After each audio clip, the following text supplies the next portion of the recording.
Hello, ladies and gentlemen. It's the moment you've all been waiting for. We have been silent on the D-Day game for some time, and that's because, well, a lot of stuff happened. But we are here today to inform you of what happened between the last you saw of us and now, as well as the ultimate conclusion of the game and our analysis of what happened during it. Joining me today are three of the other umpires from the game, Tunisgrad, Portals, and Sean, and each of them played a pivotal role in the game that unfolded here before us. I would like to point out, or I'd like to acknowledge CT Mac, who made an incredible contribution to the D-Day game, but unfortunately cannot join us today. It would not have been possible without him. So really, really sad that we can't have him with us, but it should be a good time nonetheless. Anyhow, so looking at us today, besides Kilroy, is the D-Day map. We're going to talk a little bit. We're going to run through this whole thing. So sit down, saddle up, right? Get your popcorn. We're going to talk about D-Day for a long time because we're going to start from the beginning and end at the end. We're going to go through the whole thing. Of course, not in excruciating detail, but we're going to give you the run through of what happened, why we think, what we thought was important, who we think won and why, and what we think would happen if we played this scenario out through D+6, say, or, however long it, extrapolate what happened here into the future. Because, of course, you can't just judge this scenario based on what happened on D-Day. You have to think about what would happen later in order to judge the true success or failure of each side. So, without any further ado, Sean, since you were one of the folks who were here from the beginning, would you mind just telling us a little bit about what we have in front of us here? So what you have here is a lot of Nazis. So that's right. Dug in fairly well. This position isn't perfect, but you've got good defenses in Cherbourg, and you've got relatively good defenses all along the beach with fairly good depth. And so, we've basically right now we're looking at the original German deployment.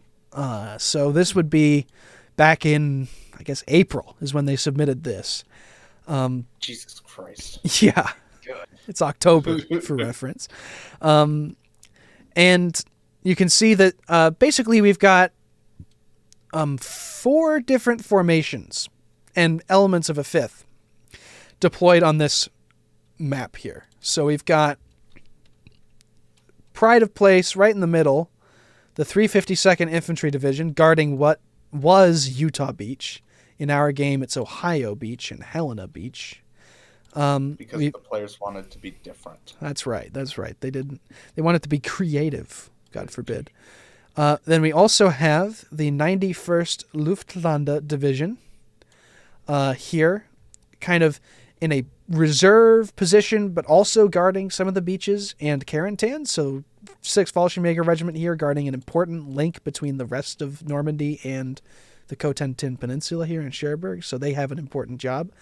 We have the 711th Infantry Division, all stacked up at Omaha Beach. So if anybody tried to take Omaha Beach, they'd get a rough handling, that's for sure.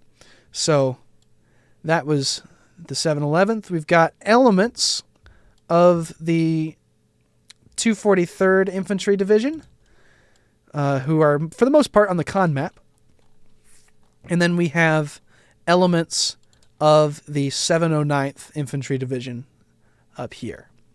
So, all in all, a pretty solid defense, guarding most of the obvious landing spots. And as Sean mentioned, it's pretty well in depth, too. Some points of interest here for later. Saint-Mère-Église, right? An important crossroads and the location of the 352nd's HQ. Carentan, as we already mentioned. surrounded by canals and rivers, really hard to take, lots of choke points, and well defended, and by crack troops, no less. The 6th Fallschirmjäger Regiment here is probably the best regiment on the board at this moment in time. In this sector. Yeah, in this sector. So take a good look at the 6th Fallschirmjäger Regiment, because you're not going to be seeing them like that ever again. That's right. So that's pretty much our summary of the German defenses of the Carentan map. One thing I want to point out is that the Germans thought in any event, whether the Allies went for a historical landing option or a alternate landing option, that the defenses of Utah Beach would be hit the hardest, or at least hit, guaranteed that the Allies are going to put somebody there because it's an important link and all that. And that makes it all the more interesting that you can count the bunkers almost on one hand that they decided to allocate to this sector. It's 1, 2, 3, 4, 5, 6, 7, 8, 9, 10 bunkers that they put in this sector altogether. Whereas when we see the Caen map, you'll see nearly 70 along the 3 historically British beaches. Oh, so that's where all the bunkers went. Yeah. So one early criticism here is that they might have done well to put more static defenses where they almost guaranteed knew a Allied force was going to land. But that's something of a minor criticism, if anything. But yeah, anyway, let's take a look at the Caen map, because we're going to run through all the deployments here. So let's say goodbye to Kilroy. Bye-bye, Kilroy. And let's go over to the Caen module. Here we go. Okay. It's going to take a second for me to load here. And again, we'll kind of go through this at, well, not quite lightning speed, but as fast as we can reasonably go. And we can see here the aforementioned bunkers. All sorts of bunkers. I think if I'm going to be, sympathetic to the German point of view, right, which I ought to be, I can't just be single-sided here. The idea was to make this area so deadly that nobody would ever want to choose to land here.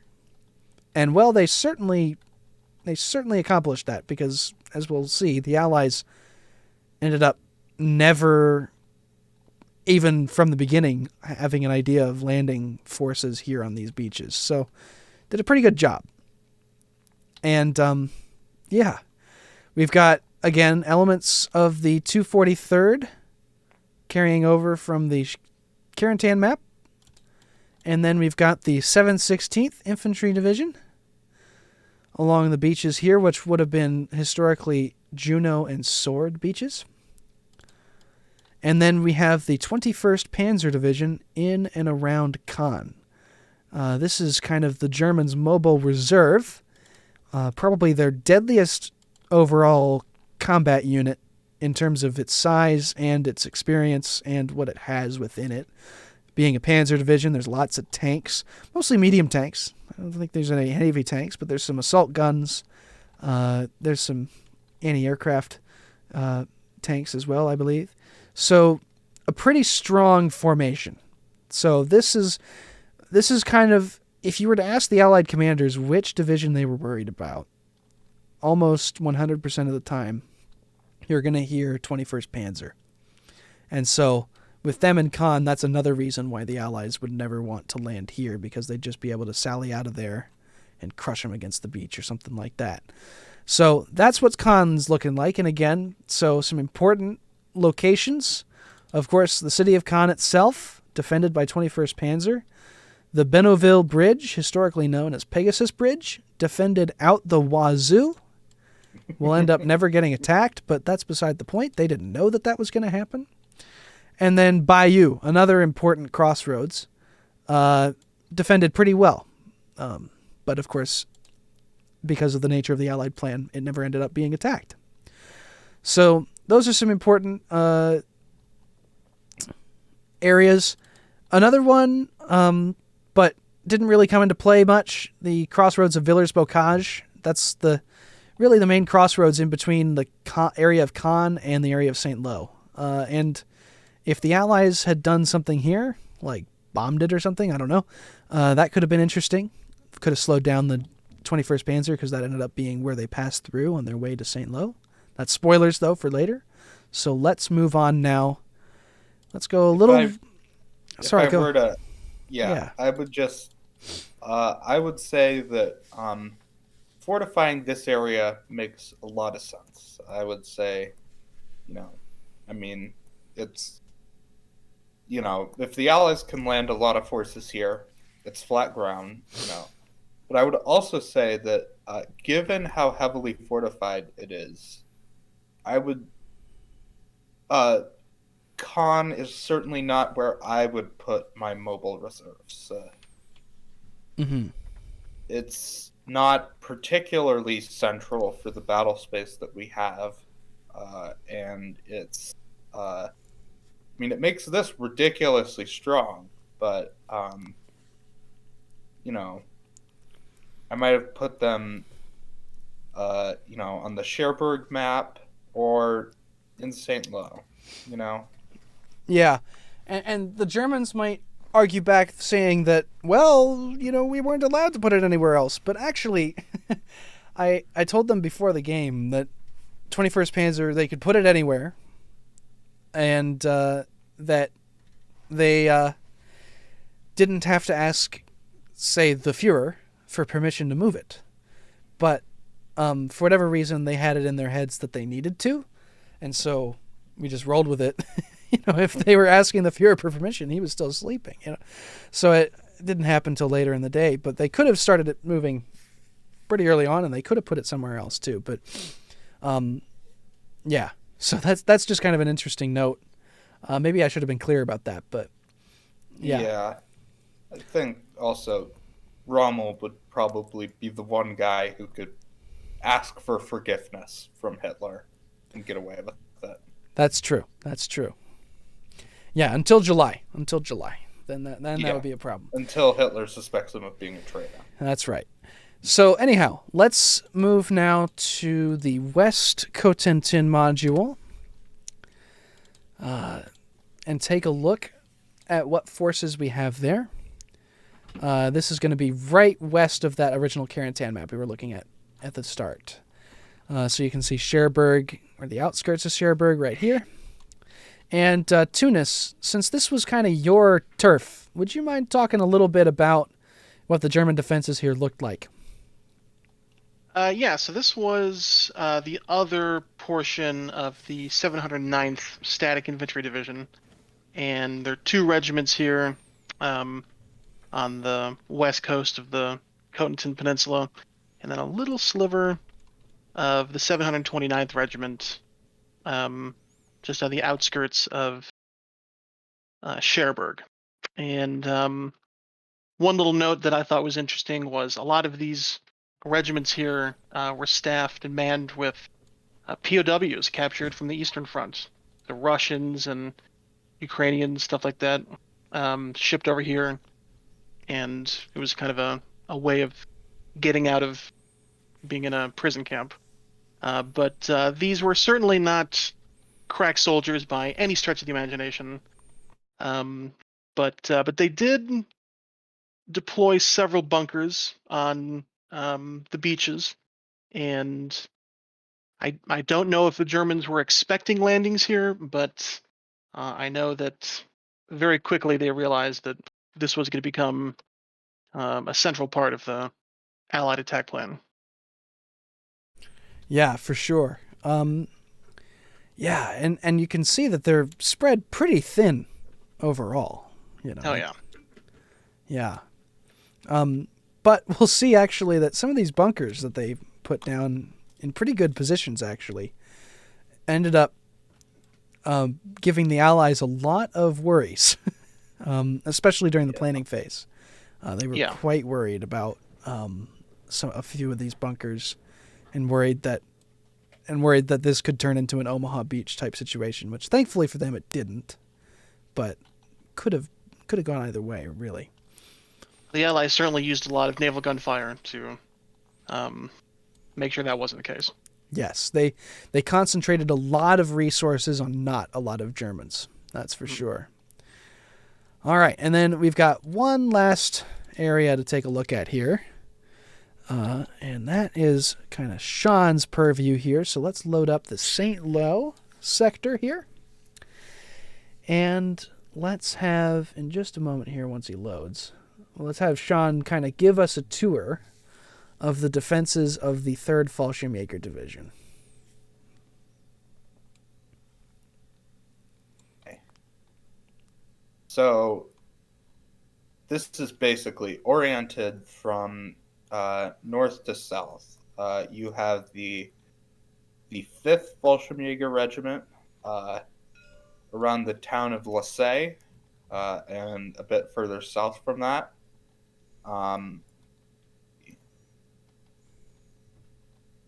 Then, like around this area, is their units. This will become a theme. There are units from the 5th all the way up here, all the way to down here. Whew. And then finally you get to the 9th Regiment of Fallschirmjägers. And then they're defending this entire sector from Brehal to St. Malo. And then probably the one with the narrowest front is the 8th Fallschirmjägers. But there, a lot of them are deployed back here in depth, and not a lot holding the front. One thing to note here at Granville, this position right here, marked by this bunker, this is actually like a medieval castle. The Germans have stationed some troops here. And that's going to become important later, because there were the Allies rolled poorly, and it had some consequences. So You have chosen poorly. well, they didn't choose. Yeah. I chose for them. All right. So that's pretty much a tour of all 4 sectors as they stood prior to the actual D-Day starting. So let's then take a look at how exactly the Allies planned to take this out, or to secure their objectives. So let's load up this module then. A module created by the Allies specifically for planning purposes. So this is not a module that any of the umpires would have used, but the players certainly referenced it a lot, especially on the Allied side. It would be weird if the Germans referenced this module, because that would signify an intel breach, but, anyhow. So, any volunteers to kind of take us through the broad strokes of the Allied plan here?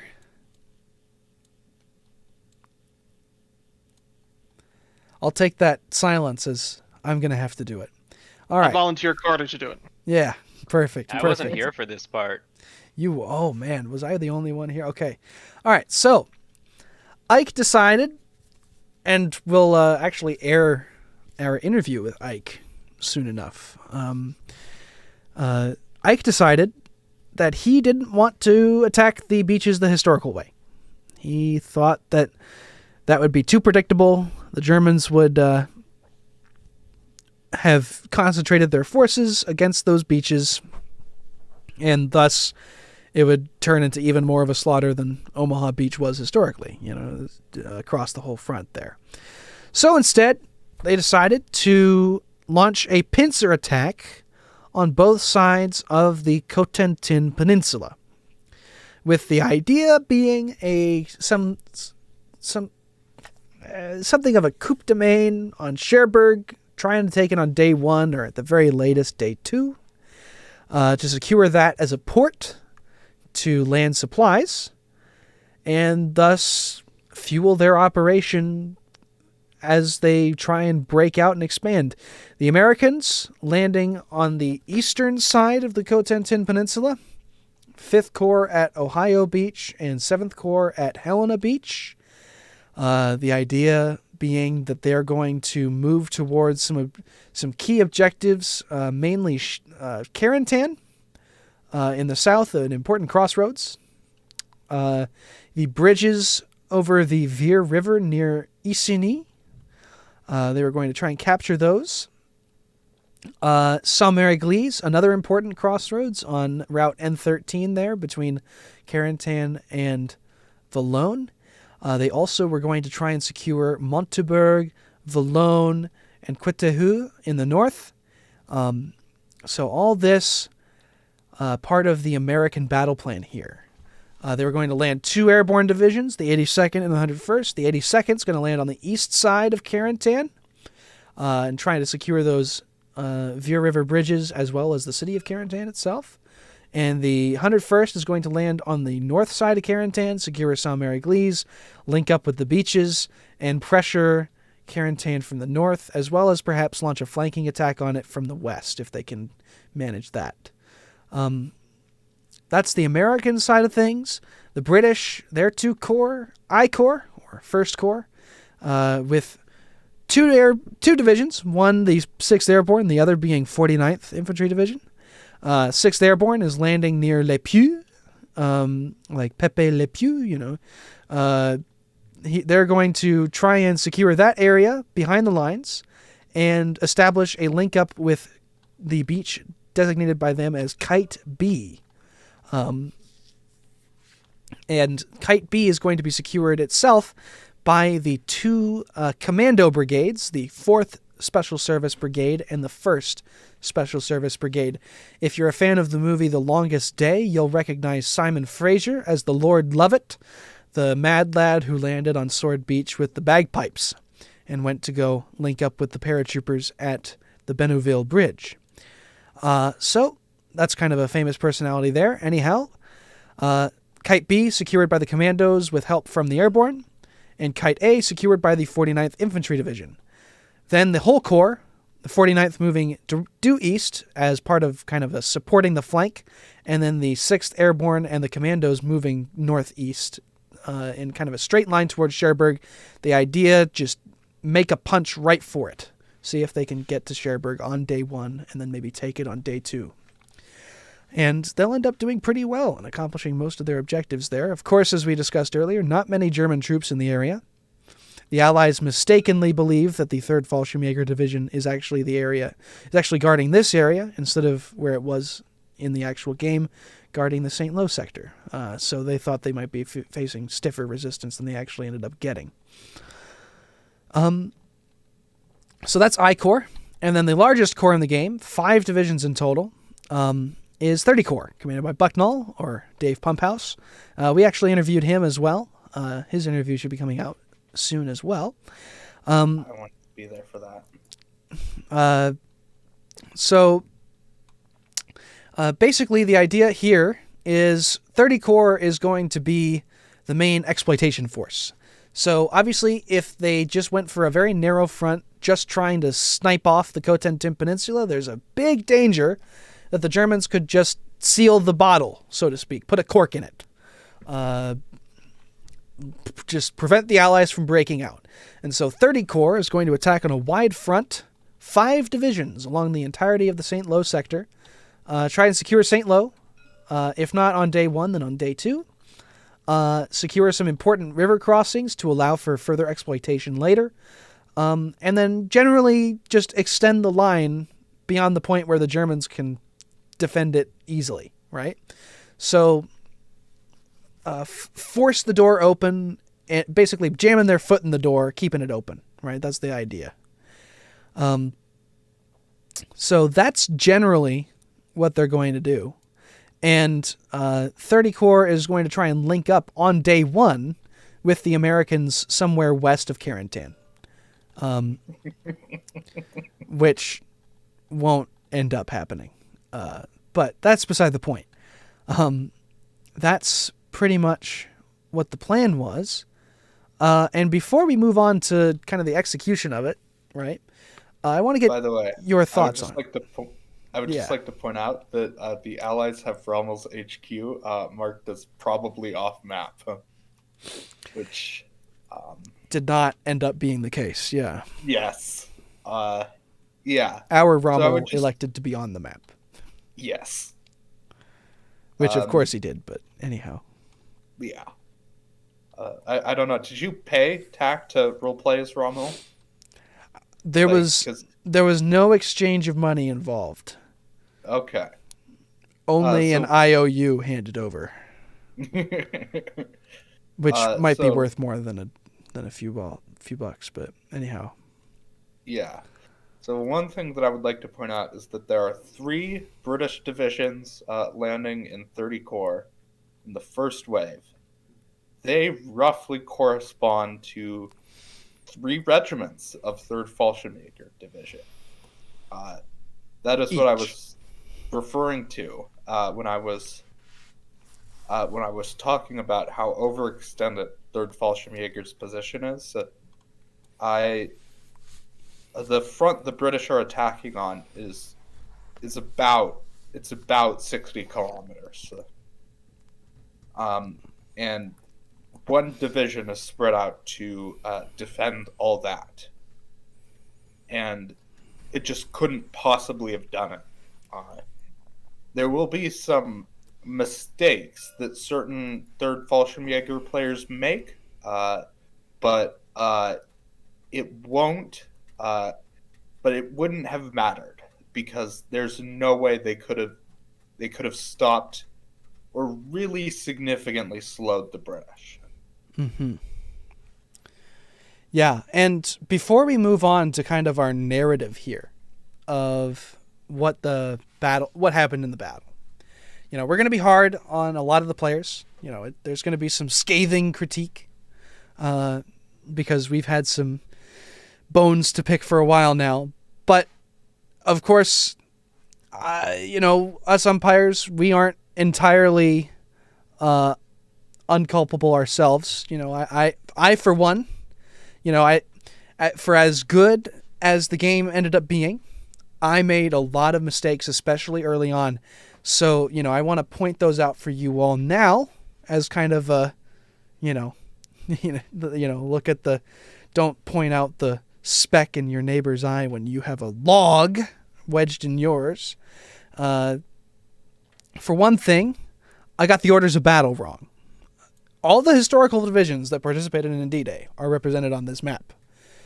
The problem is that there are divisions that weren't here on D-Day, also represented on the map. 4 of them. The 51st Infantry Division of the 30th Corps UK did not land on D-Day.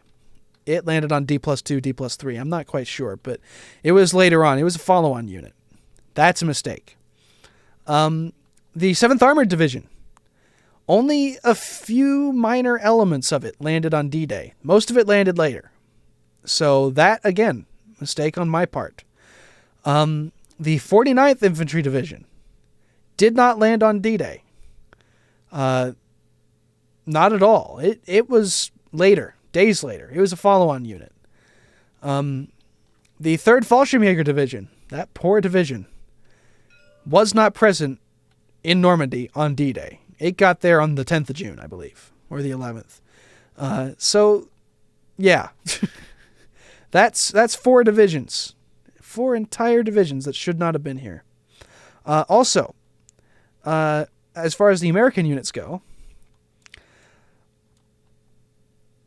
both the 29th and the 1st Infantry Division had elements that landed on D-Day. I believe the 16th Infantry Regiment, the 115th Infantry Regiment, and the 116th Infantry Regiment all landed. But the 175th, 18th, and 26th all stayed offshore on D-Day. So that's a lot of extra Allied units. And not a lot of extra German units. So I just want to say, mea culpa, mea culpa, mea maxima culpa. That's my bad, and it made the situation way worse for the Germans than it should have been. But with that out of the way... Well, and if I may, it also did get even out somewhat with the 3rd Canadian landing, but effectively not seeing combat for this. Yes, true. Like, the Allies certainly had an advantage relative to their historical power, but I don't think it changed the result all that much. Yeah. But anyway, I just wanted to say I made a mistake too. Don't worry. That was a pretty big one. That was a pretty big mistake. Anyhow. Yes. I would also like to say that this was my first game I ever umpired. So, there were lots of things that I learned. There were lots of things where I was just trying to figure out how I like to do things. And I think I've now figured out my style, which I think a lot of players can attest to. And it might be different than what other people are used to. But, I just wanted to point that out. Mm-hmm. All right. Well, without any further ado, let's go ahead and wind up the clock to 0100 on the morning of D-Day. Let's see. Yes, okay. This is when our first wave of paratroopers is going to land. In fact, it's basically when all of our paratroopers are going to land.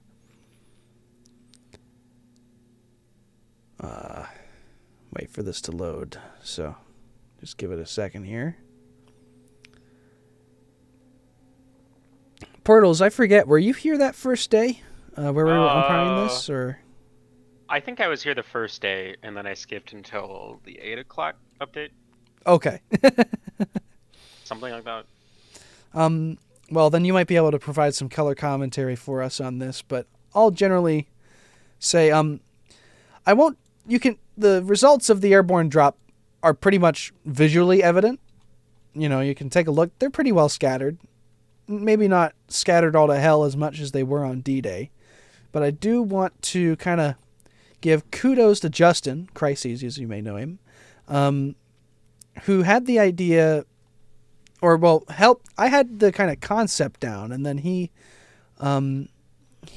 helped refine it.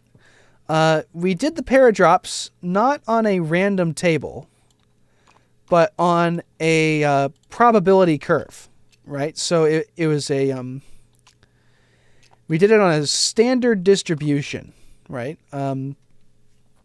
So the less likely, you were more likely to land near your target than on it, but less likely to land far away, right? And so it wasn't like the original idea was to roll a D12 for the 12 points on the clock, right? And that was going to be which direction you were off. And then I was going to roll like a D4 or something, or a D6 to see how many miles or kilometers off you were, which meant that nobody was ever going to land on the target, which some people obviously did. And so that was not going to be a good idea. So that's how if you're wondering, how do we do the paradrop? That's how we did it, kind of a standard distribution here. Gliders, because they're piloted aircraft, not just, parachutes, we gave a more generous dispersion. They were generally more accurate with their drop. Now, it's come to my attention since I started running this game that I believe, for the most part, the glider units with the 82nd and 101st Airborne Divisions did not land with their gliders on D-Day. I believe at least the 325th glider, which would be part of, or 327th, whichever the glider regiment is, and the 101st Airborne, I believe they landed either on D-Day or D+1 on the beach, along with the divisional artillery. not in gliders. But anyhow, that's kind of pedantry there, pedantry corner, if you will. So that's what the airborne landings looked like over here. And as you can see, 6th Fallschirmjäger Regiment is already in the thick of it. Really, just right off the bat, just getting dropped on by an entire division of paratroopers here. So, yeah, just to get a taste of that, 10th Company over here, this is basically what happened slowly to 6th Fallschirmjäger Regiment over the next, 4 or 5 hours. So. Yeah, just getting jumped on by, dozens of companies of paratroopers and just crushed before they could even, group up into an effective fighting force. But you'll be surprised by how long 6th Fallschirmjäger actually manages to keep the fight up. It's pretty incredible. Yes, and then what happens to the commander of 6th Fallschirmjäger afterwards? Yes. Oh, boy. Let's go take a look now at the British. They landed, of course, in the West Cotentin sector, as we discussed earlier. So let's see what's up with them. And I believe the quotation here from Justin, who was umpiring the sector at the beginning, was that they were the airborne Coldstream Guard. Oh boy, Justin really has this dark, huh? Yeah. We were joking that their dispersion basically was nothing. They were all very concentrated, so they just stepped out of the plane in perfect parade formation. But yeah, so you can see they landed not quite around Le Puy, but around their kind of designated landing area northeast of Le Puy, because they thought Le Puy would be defended. Turns out it wasn't. As often happens in war, plan of operations cannot extend beyond first contact with the enemy's strength, right? So, anyhow, that's where they landed. And at this point, even though the Germans, let's I'll backtrack for a minute. Let's talk about real life timing for a second. Game was advertised would begin on Monday, June 6th. That's when the first report would come out. That's when we advertised it would happen. We told the airborne that actually their first report was going to come out on, I think it was Wednesday, May 15th, which meant that a German player or two, when the 0100 turn went out, got woken up by their staff 2 weeks, 3 weeks of real life time early than they expected to be. And that was intentional. This was genius, Carter. This was absolutely fantastic. Yeah, because it gives you the same kind of whoa surprise, right, as what actually happened. And those German players were sworn to honor not to reveal that the game had already begun to the rest of them.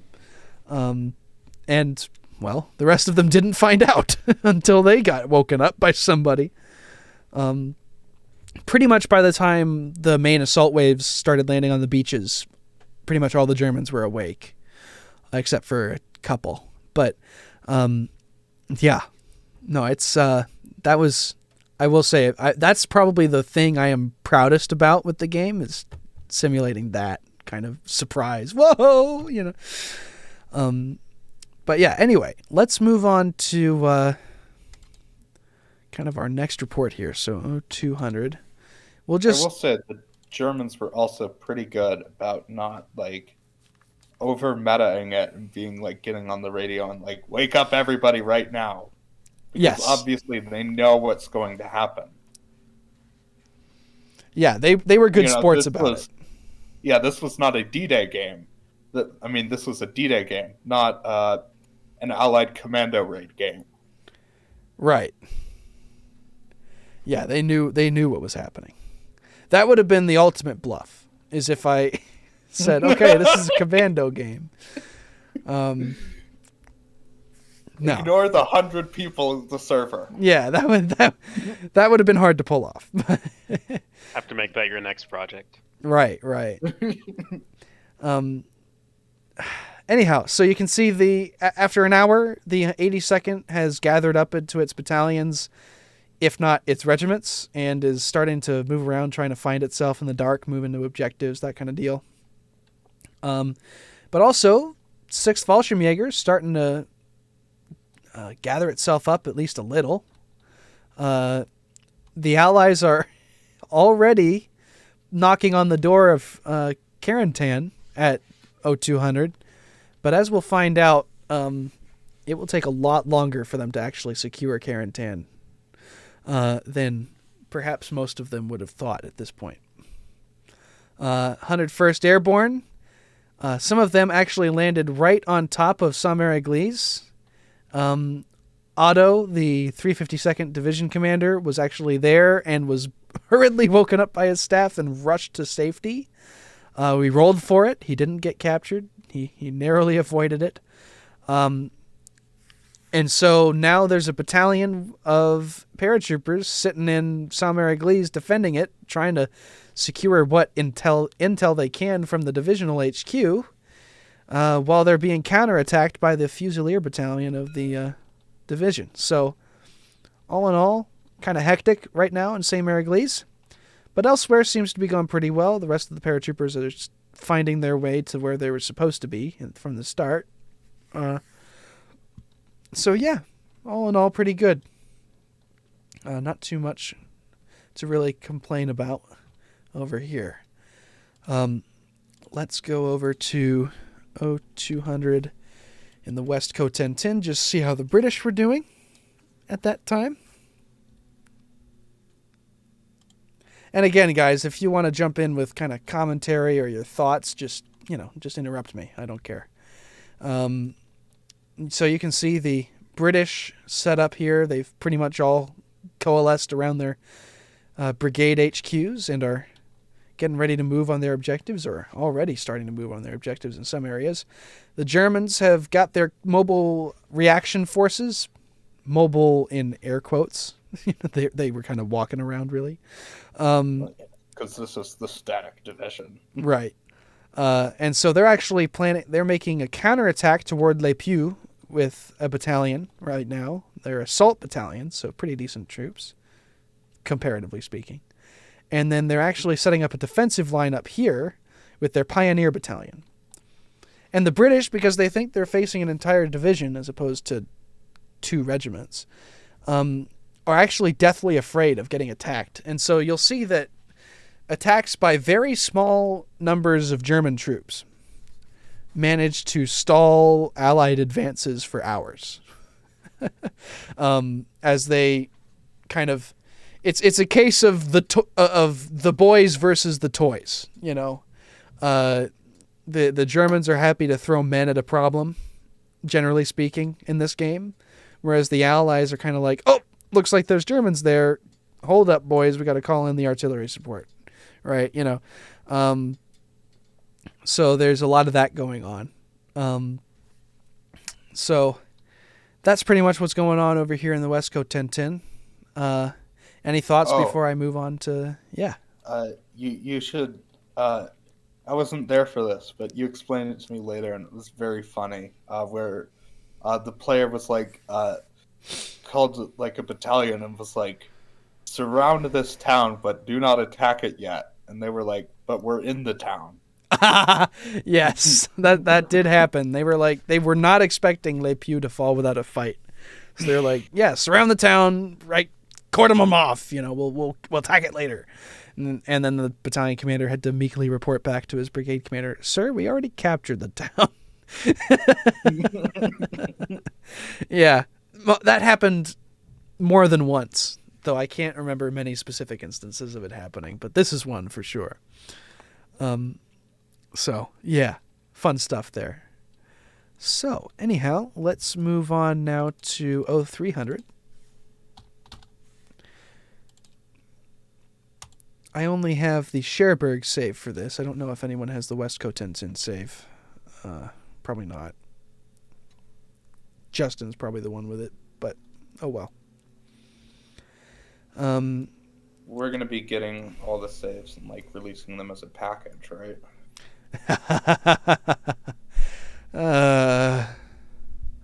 All like 8 million gigabytes. Yeah, we're probably gonna send like the hourly saves. So stay tuned for that, ladies and gentlemen. Each hour you'll get each hour worth of modules.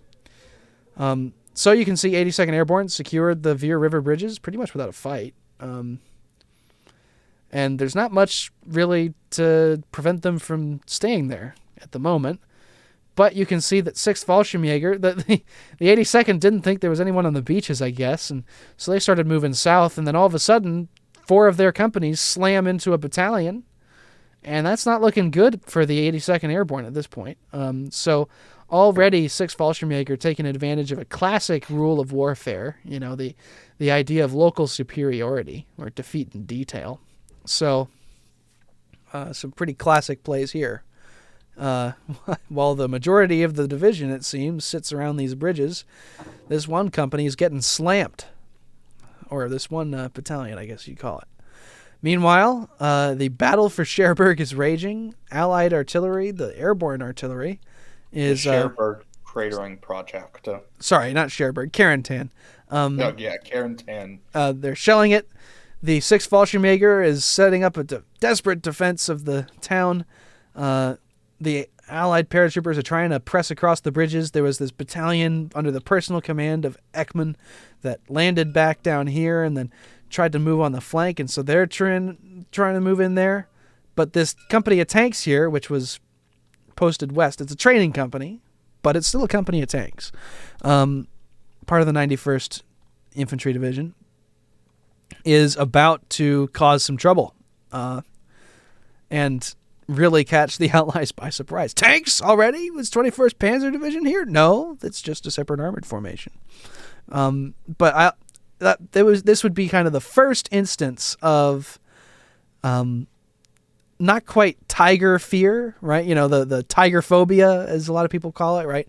But 21st Panzer phobia. When anybody ever saw a tank, they were like, "Oh my God, it's 21st Panzer!" That's the Phantom Division.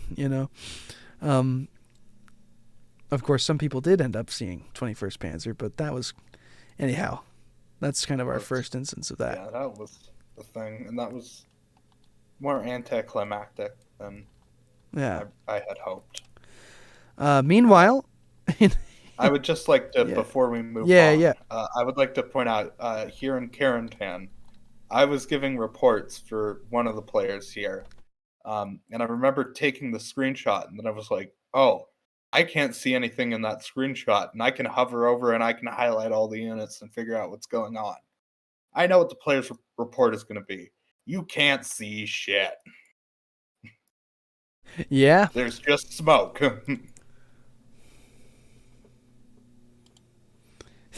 Yeah, pretty much. Oh, man. And before we move on to the British again, I want to point out Saint-Mère-Église. I'll mention this now and we'll come back to it later, but our two kind of players of note are 6th Fallschirmjäger's commander, right, the guy defending Carentan, and then the commander of the 352nd Infantry Division, who personally organized this brilliant counterstroke into Saint-Mère-Église, which caught the 101st Airborne completely off guard and actually managed to recapture the town. Oh, can you believe that? Recaptured the town. They basically recalled 3 companies from each regiment, plus the Fusilier Battalion, and sent them all into Saint-Mère-Église. And have managed to recapture it, which is crazy. And so they're actually going to end up distracting basically half the 101st Airborne Division in this kind of reeling, circling fight for Saint-Mère-Église, which is going to last most of the morning.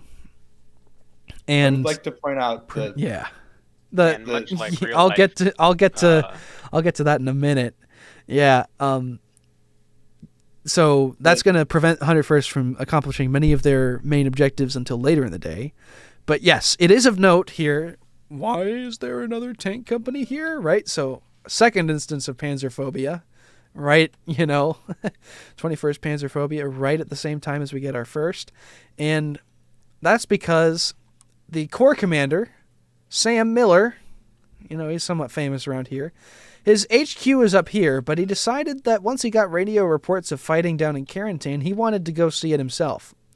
And so he took, of course, the fastest route down to Carentan, which runs along Route N13, which goes this way, right? Of course, not going through, the positions secured by his forces, because why would there be more paratroopers? That's right. Clearly, there could only possibly be the one division. Yeah, and so he ran into a company of tanks, which was stationed here in Valone, and decided that it might be smart to take them along with him.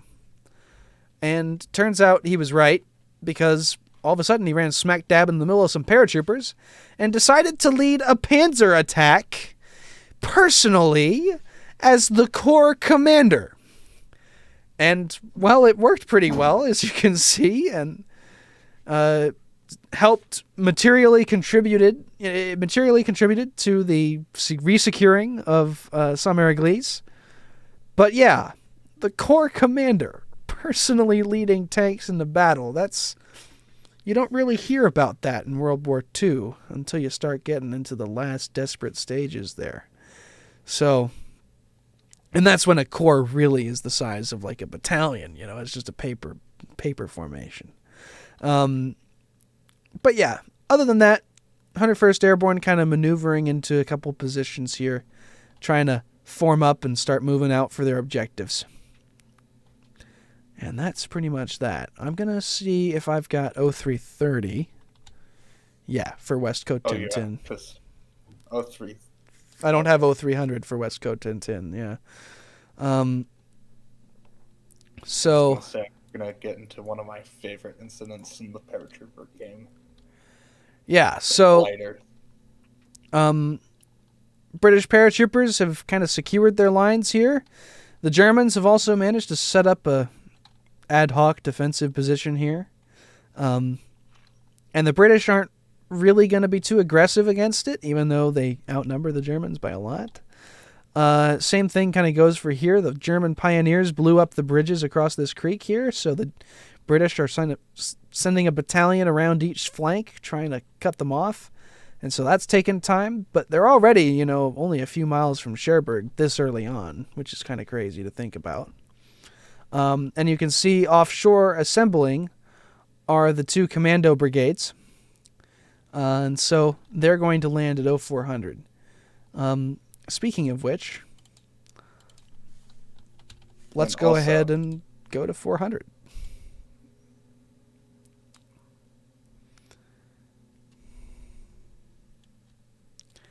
Okay. Yeah, so you can see now that the commandos have landed. The French commando, or the inter-allied commando, but it's all French, really. The only French unit on the board, or the only French unit in the entire game. People are like, yeah, the French participated in D-Day too. Yeah, all 300 of them. That's them, that they secured this bunker. Apparently they rolled really well, Crises was saying. And so they managed to secure this bunker on turn 1. And so now we have our link established between the paratroopers and the beach, which is pretty cool. Fourth Special Service Brigade. Yeah. 4th Special Service Brigade accidentally landed a commando element on the south side of this bunker complex here. So they're going to have to attack it from 2 sides instead of the original 1, which might actually end up being better for them, but maybe not as well. So that's kind of interesting. And again, still just some general fighting up here. Let's go take a look at 0400 over on the other side.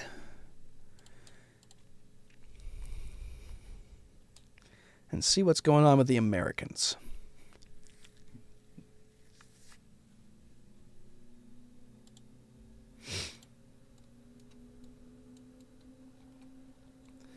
And Sean, you were saying that something fun was coming up. Is that going to be this turn, or is that later? believe, let's see. Where is the gliders that we're attacking? Yes. Yeah, it happens in between this turn and the next turn.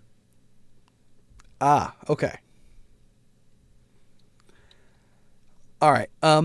Anyhow, so let's just give you a quick run through of what happens. So, paratroopers still fighting for Carentan.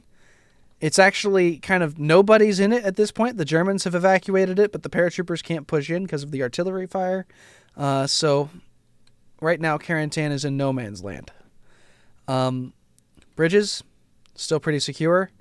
The German paratroopers that were over at the beaches trying to fight their way back towards Carentan down the canal here. Trying to link up with the rest of their regiment. And 82nd just generally going about their business. Not too much else going on there. Sam, having secured Saint-Mary-Église, decided to continue south and actually ran straight through a American checkpoint. We rolled for it, see whether or not he got captured or killed, and he survived. It was crazy. It was worse than 50% odds for him. It was like 25% that he gets out, and he still managed to make it out. And these guys now actually see him, but since he's in a staff car and these guys are on foot, they're not going to be able to catch up to him. So he just barely managed to make it through, and he's going to go get into Carentan now. A couple companies of the 101st managed to secure a small kind of dam, which had a little footbridge. You can drive a Jeep across it, but not much else. And so this is going to be kind of their way to circumvent the main German defense here and attack Carentan from the back door, so to speak. But that's going to take a while to materialize. So clearly 82nd's been hollering for help for a while, so 101st is going to come and give it to him. That's what they're going to do. But yeah, so Saint-Mary-Église back in German hands for the time being. And I don't think there's really too much else. Yeah. 711th Infantry Division at this point has gotten orders to move west towards Isigny to kind of cover all this empty ground. And so they are moving out from Omaha Beach, the entire division. So Omaha Beach is now being evacuated. And the Germans now are going, thank God the Allies didn't plan to land there. So, yeah. Yeah, and so then I would like to note the 327th Gliders 2nd Battalion over here. Because it leads into what happens, what we will see happen. So at this point, the battalion who had just taken out a German artillery position that they had happened across, while they were trying to move down here, a relief force was brought up with tanks and an entire German infantry battalion. And so at this point, they are in very bad shape and they are running away. At this point, they radio their commander to get permission to retreat. And we will see what happens with that later. Yes, we will. Let's go ahead and move on to 0500 now. And this is actually the same turn that the British are going to start landing in their main beach assault. But we'll look at the American side of things first. Over here at Saint-Vaast-la-Hougue, the Ranger battalions, the mixed Ranger group, the 2nd and 5th Ranger battalions, 2nd and 5th Ranger battalions are landing to take out this position, a 75mm battery that threatens most of Ohio Beach, so they're going to try and take that out, and that'll take a lot longer than they expected it to. Meanwhile, the fight for Saint-Mary-Église is starting back up again. The Americans are attacking from all sides this time and have a little bit of artillery support coming in. So clearly you can see that most of the 101st attention has been shifted to deal with Saint-Mary-Église. So a really good delaying action there, if nothing else, by the Germans. And, dragging in what they thought they had secured at 0200 now is becoming a real fight at 0500. Then up here to the north, we have the 327th Glider, who, after they had called their divisional commander for permission to retreat, their divisional commander had said, "Permission granted, continue south." And they decided that was insane. So they heard permission granted, and then their radio mysteriously cut out. Who knows how that happened? That's what you think it said. I think it was garbled in transmission. Let's send another message back to him for confirmation. Oh, boy. Yeah. Oh, anyway. Yeah, so that happened multiple times, actually. Anyhow, so 82nd, kind of still a stalemate here in Carentan. The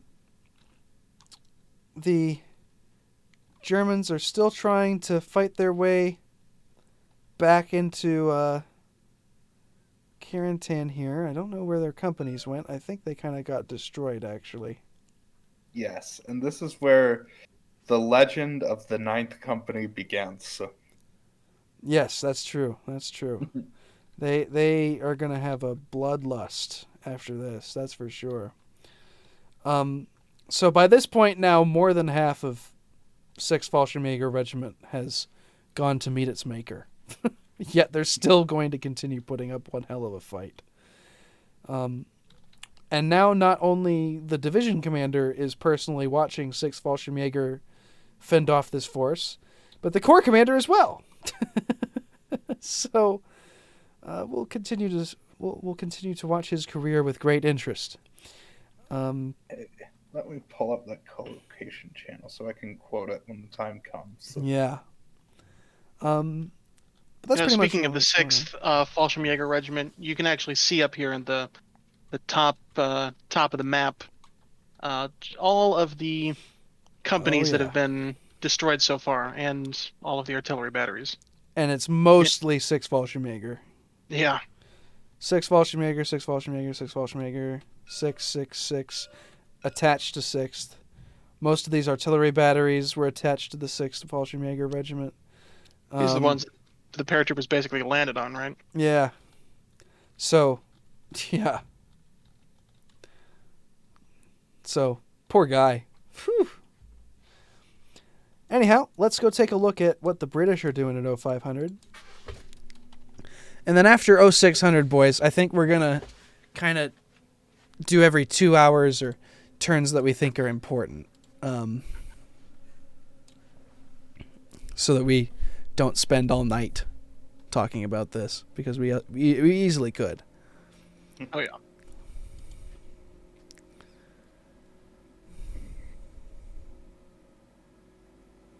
Okay.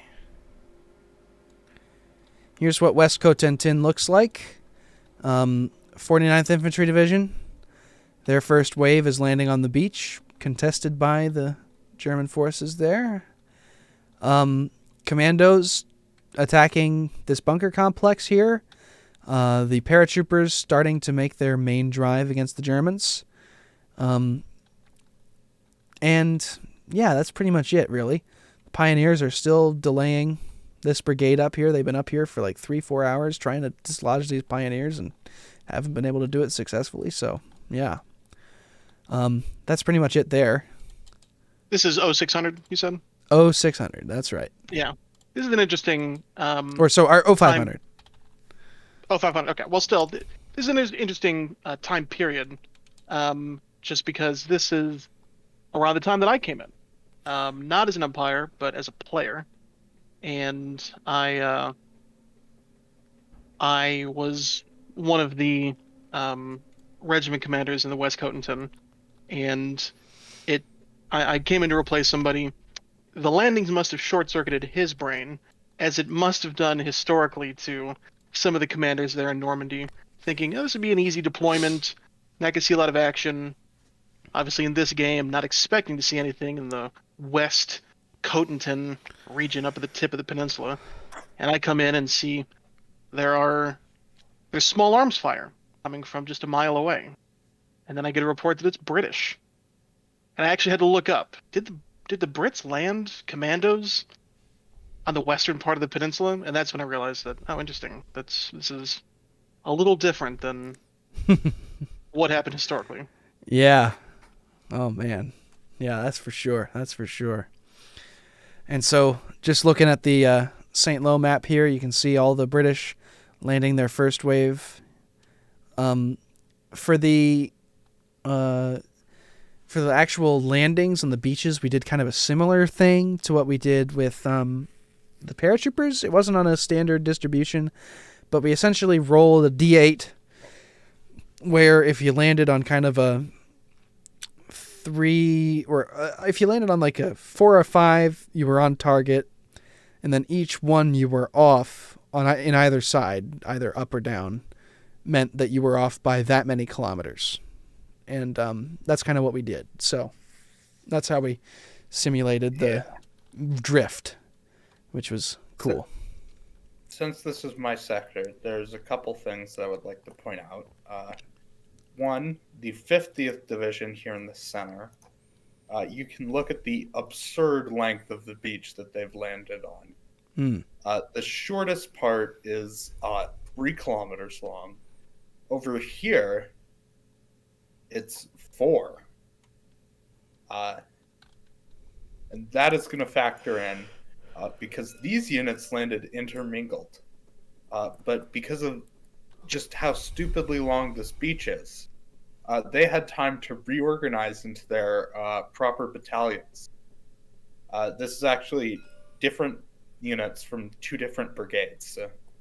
But they had time to reorganize before they had to advance. And then down here at Granville, you may or may not remember that medieval castle that I brought up. This now becomes relevant because the British plan was to land somewhere around here and then go up through the town and secure here. This did not happen. The unit that was intended to do that is here. They landed directly in front of the castle. So that is going to be very bloody. Fortunately for them, here, the 1st Battalion of the 154th Brigade was supposed to land, I can't remember exactly where, but somewhere over here. They landed over here. So they were in a position to do what this regiment, this battalion was originally supposed to do. And that is going to become important. Mm-hmm. Yeah, so let's go ahead and now skip to 0600 and take a look at the American landings here.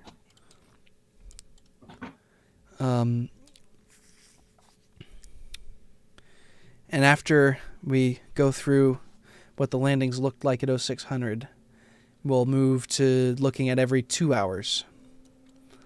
Just to kind of, again, get our kind of breeze through here. So you can see, 22nd Regiment of the 4th Infantry Division lands kind of far away from their friends because 8th Regiment landed off target and now is intermixed with 12th and some units from the 1st Infantry Division. So they kind of ended up having 3 different areas where they were landing, which was a problem. These guys kind of suffered a bit. That was not fun for them. Saint-Mary-Église has now fallen to the Americans. The Germans have fallen back west. And they're trying to reach the other side of the Murderette River. And in Carentan, the Germans are actually counterattacking and retaking the city. But of course now they've got a huge amount of 101st troops. The entire 506th Parachute Infantry Regiment is now coming down upon them from the north too. The 82nd has moved east to secure Isigny, as well as some other crossroads east of there and the bridges there. And the lead elements of the 711th Division are now reaching the outskirts of Isigny. So there's going to be some fighting there pretty soon. The Rangers are finally starting to secure Saint-Vaast-la-Hougue after 2 hours of fighting. So clearly the Germans are putting up a good fight. And yeah, you had something? Yes, I would like to point out that this crossing from the 82nd. You might look at the map and you might think, well, there is no bridge there. So how did they cross? Well, one of the players thought, well, I don't know why, but can't remember if it was a German or an Allied player, decided to go looking at this, and they found that there was a bridge here. And then they managed to find out through digging that that bridge existed at the time. So then we had to, because the bridge was there, we had to allow people across it. Yeah, and so that just means players, do your research, because it might give you advantages that you might not have thought you might have. So, yeah. So this is like a historical planning map, right? 1943 U.S. Army Map Service. They're kind of 1 to 100,000 scale maps of France. So, yeah. So this is one of those things, like, depending on, like, keep this in mind for when you play certain games. Like, if you do this in a live game, I think I will kill you. But in a play-by-post, this might be acceptable, And as long as you don't try and annoy the umpires with it too much. Yeah, because sometimes things aren't marked on maps, so, Mm-hmm. And that's another thing that I think we forgot to bring up in our overall, is that we found out through some research while we were playing the game that the Germans had blown all of the canals in the Cotentin, so the center of the peninsula was actually like a marsh. Or the at least the low-lying areas, yeah. Yeah. And that wasn't factored into the game. So that would also be something that changes things. So yeah. No, yeah. There's a lot of stuff, it's you announce a game, you recruit the players, and you start it. And it seems like midway through, everybody starts bringing up stuff that would have been helpful to know at the outset. It's like, gosh darn it.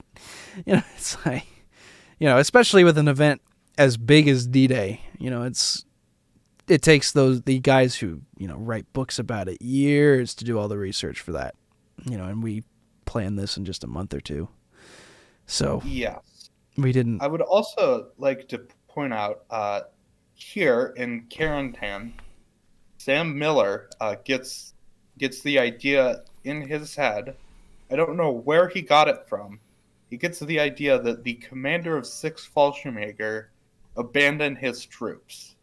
I don't think he understood where 6th Fallschirmjäger's HQ was at the start, or what had been happening over here.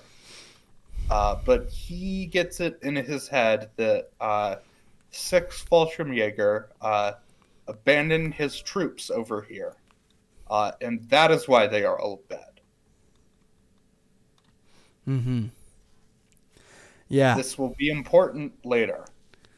Well, not necessarily important, but funny. Yeah. Oh, boy. Yeah, just another one of those unfortunate circumstances, really. So, let's go ahead and move on to 0600 on the British side of things. I've got West Cotentin, so let's take a look at that. And you'll note the conspicuous lack of us looking at Caen, and that's because nothing is happening there. happens. Nothing. Like, whole game, nothing happened there. So you can see British kind of expanding their lines. A lot of back and forth here. 49th starting to expand their beachheads a little bit. And the Germans are starting to realize just how deep the pile of excrement they're standing in is actually, you know. And Tunis, since you were in charge of this northernmost regiment, right? Yeah, the 739. Yeah, so can you give us kind of an insight, your pre-Umpire view of what the heck is going on here?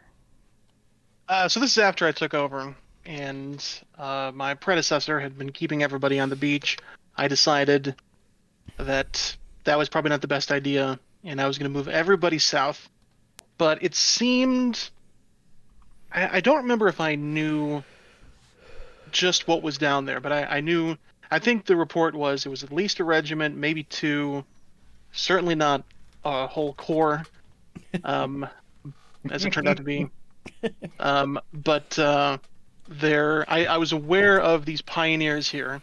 I didn't know that they were mounting such an effective defense, or else I would have come down and tried to pincer them. The enemy here, the Special Service Brigade. But I think I was getting reports that Le Pew had fallen. My division commander was saying we need to retake it. Looking at the map now, actually this is the first time I've even seen this. That would have been impossible. Well, So, I mean, you could have tried it. It wouldn't have gone well. Sure. Yeah. I'm glad I didn't. I remember thinking it is going to take forever to get these companies down here. And so, I think several hours later when I joined the Umpire team, they were still in the process of assembling. But I guess my plan, and this was basically the plan of the 739 the whole game, was to just form a defensive line and, you know, dig the heels in and try to Hold them somewhere. hold them somewhere, yeah. Mm-hmm. Yeah. No, definitely very, very interesting. Not exactly an ideal scenario for you either, with all that going on. Oh, Yeah. man. I knew that there were several... I had a lot of ground to give, if necessary, but I also didn't want to get cut off from Cherbourg. Mm-hmm. Yeah. Interesting. All right, so that's how it's going on the West Cotentin. And then, Sean, mind quickly showing us what 0600 in the St. Lo sector looked like, Let's see. Yeah. since you have the saves for that. Yeah. Or at least I hope you do. Yes, I do. I have all of them, including the ones that I forgot to save at the time, and then I had to reconstruct before I did the next turn. Oh, wow. Sheesh. Yes, because that happened, I think, twice or maybe 3 times. Oh. Like I said, this was my first time. So if you notice any inconsistencies, that's probably part of it. Yeah, so, you know, again, kind of at light speed here. Can we just give us the picture here? What's going on with the St. Lo sector? So, okay, north to south.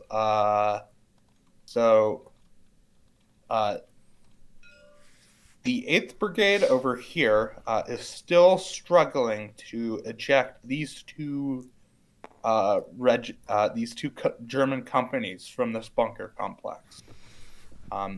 Also note, I forgot to point this out earlier, but the 3rd UK Infantry Division, they have 30 Corps DD tanks. Each brigade got a battalion of tanks. Over here, 185th Brigade, they managed to clear out this bunker complex relatively easily. It was 9th Brigade that took a lot of the casualties. because I believe they landed straight in front of it. And they're now pushing inland. You can see over here the second battalion of 9th Brigade, because difficult to keep track of this because you did your stupid thing with the British regiments. Yeah, that look, it's the I didn't do a stupid thing. The British did a stupid thing, and then the Americans You actually put them now on the adopted pieces. it. Yeah, Put them on the pieces. Tan didn't do that because he's a sane person. I'm a stickler for details. What can I say? Well, yeah, but you weren't umpiring these, so it's easy to be a stickler for details when they aren't pain in your ass. Yeah, so the British, little pedantry corner note here, the Americans, because Americans are cool people, when they came up with their regiments and named the battalions, each regiment had 3 battalions, so they just named it 1st Battalion, 2nd Battalion, 3rd Battalion. Thing is, the British have brigades. That's their main combat organization below the division. But they also have regiments. But the regiments are ceremonial formations. And so the brigades are composites of different battalions from different regiments. And so in one brigade, you might have the 2nd Battalion, the Royal Ulster Rifles, as well 1st as... Battalion, Scottish Borders. Yeah. So... And then, also, you have the 2nd Battalion... Oh, no, that's the other one. The 2nd Battalion Lancashire Regiment. Yeah, so it can get quite confusing if you're only using the number, which is why the British typically called the battalions by their regimental names when they were kind of trying to speak quickly. They'd say, "Hey, get the Lancashires over here," or whatever, right? Instead of 2nd Battalion or whatnot, which admittedly makes it harder for us. So yes. I apologize.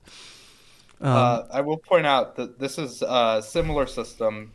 The U.S. Army is doing the same thing right now. Now that they've moved to the brigade concept, they basically did the same thing as the British 100 years later.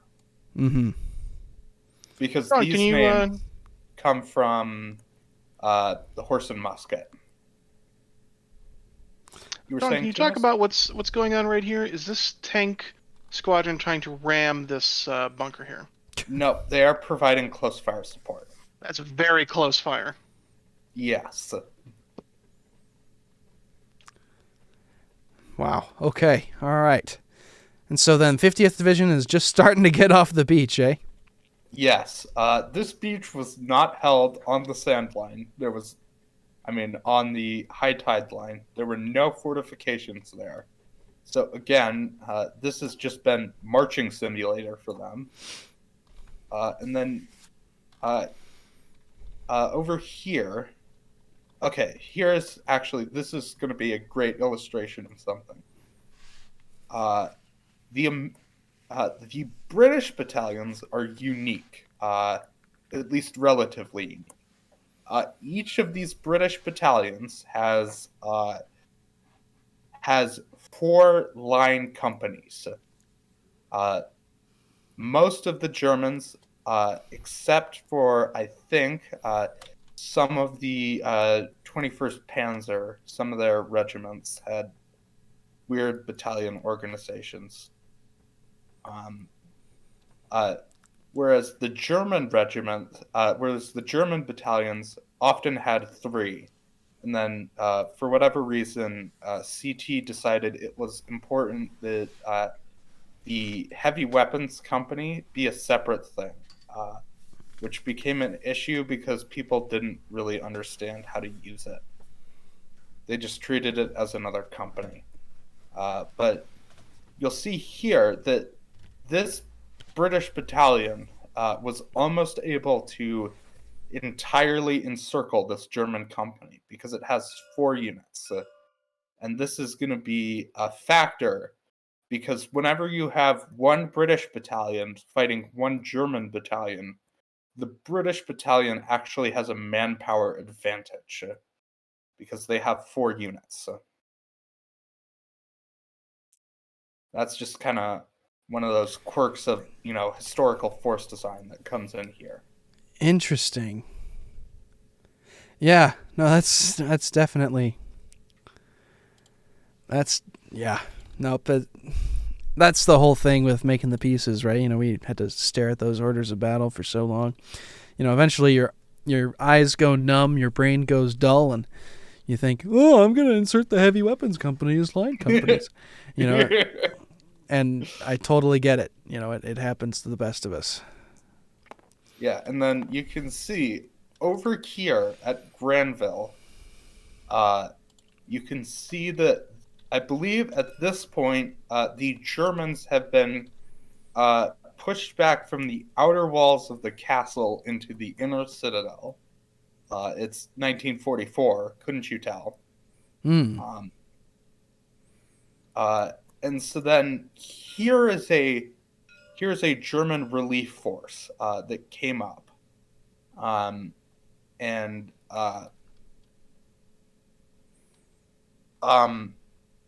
it's going to be encircled by a second landing from the 352nd Brigade and the 354th Brigade, as well as elements from the first landing of the 352nd Brigade.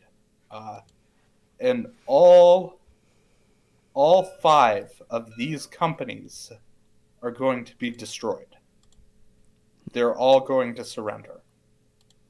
Part of that is because the Germans are actually going to force a breakout right here, but they can't really do much because, that's the wrong direction. That just happened to be how the dice rolled. This is the only British company that broke. And this the commander of this group over here has been having some very frustrating interactions with his regimental commander over here, where his regimental commander is basically getting in his job and is telling him, like, put this company here and this company here. And it was frustrating a little bit for me as an umpire, and I would imagine, and this is how I wrote it, that it would be exceptionally frustrating for a battalion commander to have to deal with that. So at one point, I had the battalion commander basically say to the to his regimental commander, stop getting in my affairs. I will do what I am paid for, and you will do what you are paid for, which is eating wine and cheese. Whoo! Yikes! Wow. That put him in his place. Sheesh. Yeah. I hope if that player's watching, that was not meant personally. That was simply me getting in character. Yeah. We'll accept that excuse.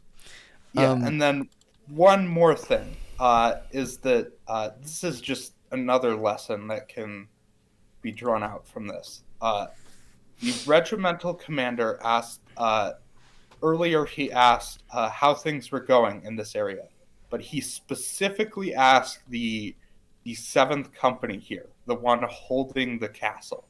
And at the time, they were slaughtering the British because, they were attacking a castle that had machine guns.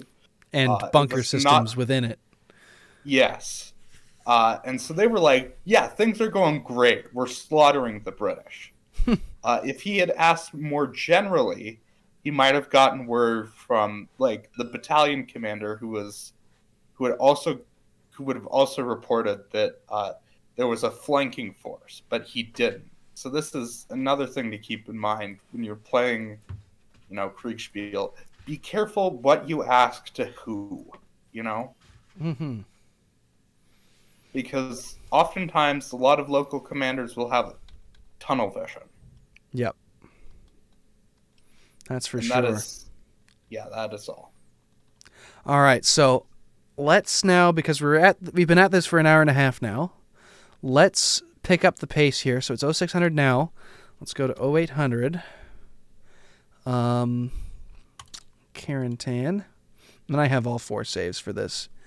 And we'll just, again, do this at lightning speed. Okay. So, beachhead's getting secure. The Germans have been pushed off for the most part. 1st Infantry Division's having some trouble against Grenadier Regiment 914, but that looks like it's about to stop being trouble. Our first, and I believe only, commander fatality of the day, George Taylor gets killed, personally leading an assault against a bunker complex. So that's sad. The Rangers have taken Saint-Vaast-la-Hogue and are moving to expand their perimeter. Saint-Mary-Église is secure. The Germans have been pushed back across the Merderet, and if you listen to our interview with Rommel, you'll know where this is going. We found out middle of the game that Rommel's HQ in France was actually here. There's a little chateau here. And we gave Rommel a choice. He was like, "Can I start moving around?" I was like, "Well, here's your choice. Do you want to stay on the... Do you want to be at your HQ location in France in an unspecified amount of danger? Or do you want to be in Germany with your wife, commanding from afar?" And he, of course, chose his HQ location in France, which happened to be right here. And the 101st Airborne was, of course, coming a knocking. And so he heard artillery fire and, small arms fire off in the distance. And so he decided, instead of, going to safety, he decided to personally order a battalion to make an attack against the paratroopers just to see whether or not his troops were capable of pushing the Americans back. Turns out they were. And so he started reading the reports he was getting of these unstoppable Americans and British with something of a grain of salt. After that, that he ordered a successful attack himself. And he actually put, as part of his orders, to put a helmet on and to stay behind some cover. Because he says, and I quote, "I am not stupid." He's getting something of a... says, yeah. as he's leading a counterattack. He's getting something of nostalgia for his battalion commander days in the Alps in World War I. Anyhow, so that's the thing. Carentan is secured by the Americans now. 6th Fallschirmjäger has pretty much all but ceased to exist. Only this one company is left. Actually, that's a lie. There's a 2nd company, 9th company over here, which made an unsuccessful attack against some of the artillery, but managed to nearly take it. Nearly fought off an entire engineer battalion to get at the American artillery. This company has been in basically continuous combat for almost 4 hours. More than that. Yeah. Yes. And this is... this is when that happens. Yep. This is the point where the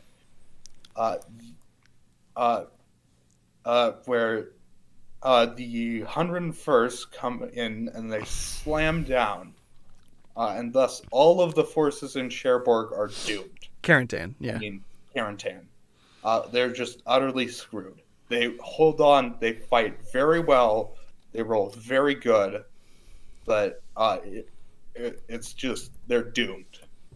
At this point, the commander of the 6th Airborne falls back. 6th Fallschirmjäger falls back. Because he doesn't want to get captured. And this is where Sam Miller, the corps commander, calls him a coward. And I can't remember if it's now or later, but he tells his staff to write up a report for a court-martial. And he also tries to basically go to his troops and say, your commander is a coward. You're now under my command, which is perhaps the worst possible thing he could have said. This is... He isn't nearly as close to being shot by his own troops as he is later, but they are incredibly pissed off. They basically just give him a look of scorn and shoo him off. Yeah, and then like as he goes, Sam Miller is like, "But he's a coward." But he's a coward. And those soldiers are like, "You don't even know what bravery is." Oh my gosh. Yeah.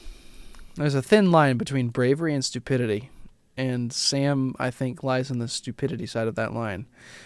At least in this instance.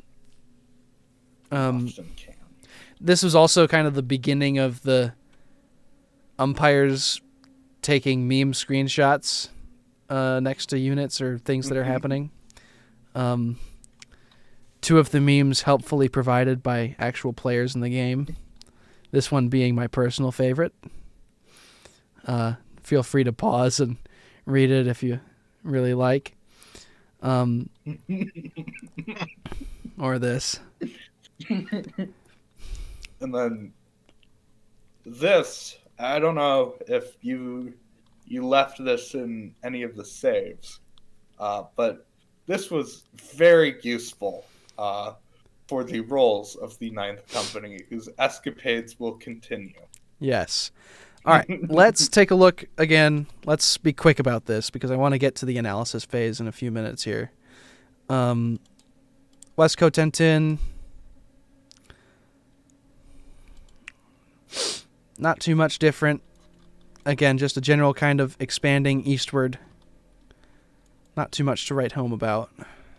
Yeah, that's pretty much going to be how West Cotentin is for several hours, building up their position and working their way slowly towards Cherbourg. Yeah. They stuck to the plan pretty well. They sort of went a little too far on the left and the right instead of going straight for it, but you'll see pretty much in every phase it's pretty much that same moving in that direction.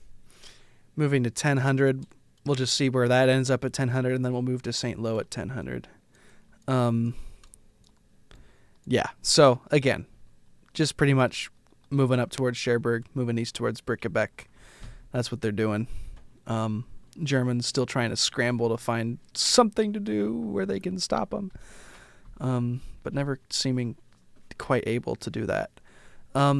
Let's take a look now. Sean, if you want to pop open the 1000 save for St. Lo. Let's see.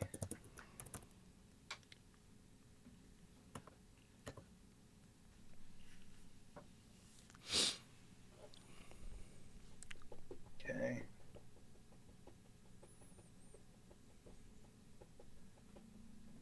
Camera number 2 available. Ooh.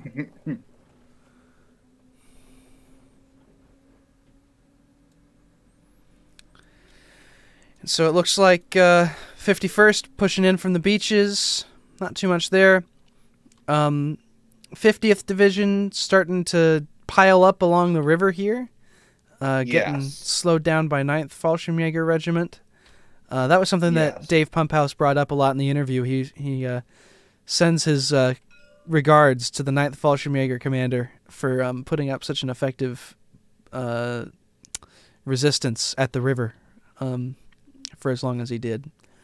And this could have gone on for longer, but the Germans ended up rolling poorly, and basically the British managed to bring up tanks and all kinds of other fire support. 7th Armored up to the north is moving around the flank too. Yes. Not looking good there. This is another thing that I'm going to highlight as a mistake, is that they take this town of Cotentin, and then they just drive through it. That's going to become important later. Oh boy.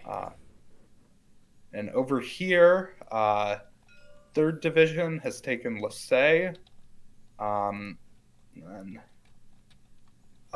this, I would also like to highlight as, I guess we can do that in the analysis phase, but this right here, if anyone wants to talk about how to organize an attack, the ninth Brigade player right here was just absolutely textbook, from a lot of different perspectives.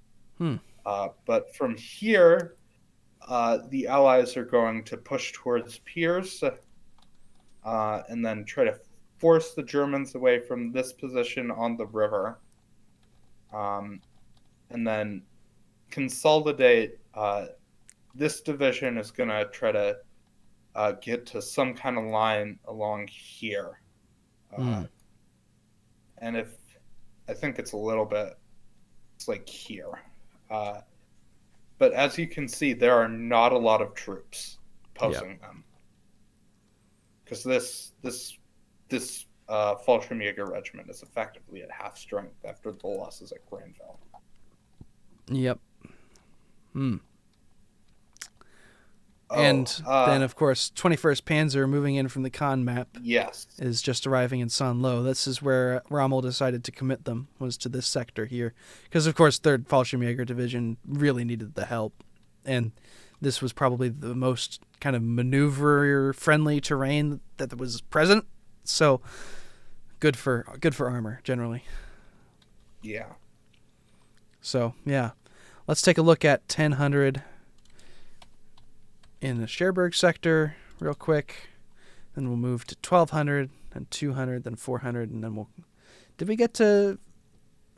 Sorry, that would be 1600? We got to... That's the same freaking... We got to 1530. So... Okay, yeah. So we'll get to... We'll do... Yeah. So we'll do 1600, or no, yeah. Then we'll do 1200, 1400, and then 1530. We'll show the final state. So 1000, line now established west of Carentan. 82nd Airborne fighting with 711th for control of Isigny. 101st Airborne trying to figure out what exactly they're going to do next. They've secured Saint-Mère-Église, but what are they going to do after that? The bridges are blown. The Germans are defending the other bank. They're kind of bottled up. Most of their forces are down by Carentan, but there isn't exactly a way they can exploit that either. So they're kind of done for the day, pretty much. If I may. Yeah. I believe the airborne plan here in St. Mary-Église was just to hold the city, basically, and wait for the British to come in from the other side. Yeah, because at that point, they're not going to be able to push through, so they're just going to wait for the British to attack from behind, yeah. Yeah. I do think this is somewhat of a mistake in retrospect, considering all the artillery the Germans have on the other side. And luckily for the airborne, the Germans didn't use their artillery very much on the town, but if they had, it could have been devastating. Mm-hmm. Yeah, and then you can see the forces pushing inland from the beaches, encountering pockets of German resistance, like 915 Grenadier trying to extricate himself there. There was some fighting near Joconville. They're pushing towards Montaberg as well. There's going to be a bigger fight there later. The Rangers have set up their defensive position, sending a battalion to try and go link up with the beaches if they can. And generally, yeah, not much going on. There are some British forces on the Carentan map. Yeah, get that back over here. Get that back over here. Yeah. This was, in fact, the meme we brought up when the British arrived on the Carentan map. This is where the fun begins.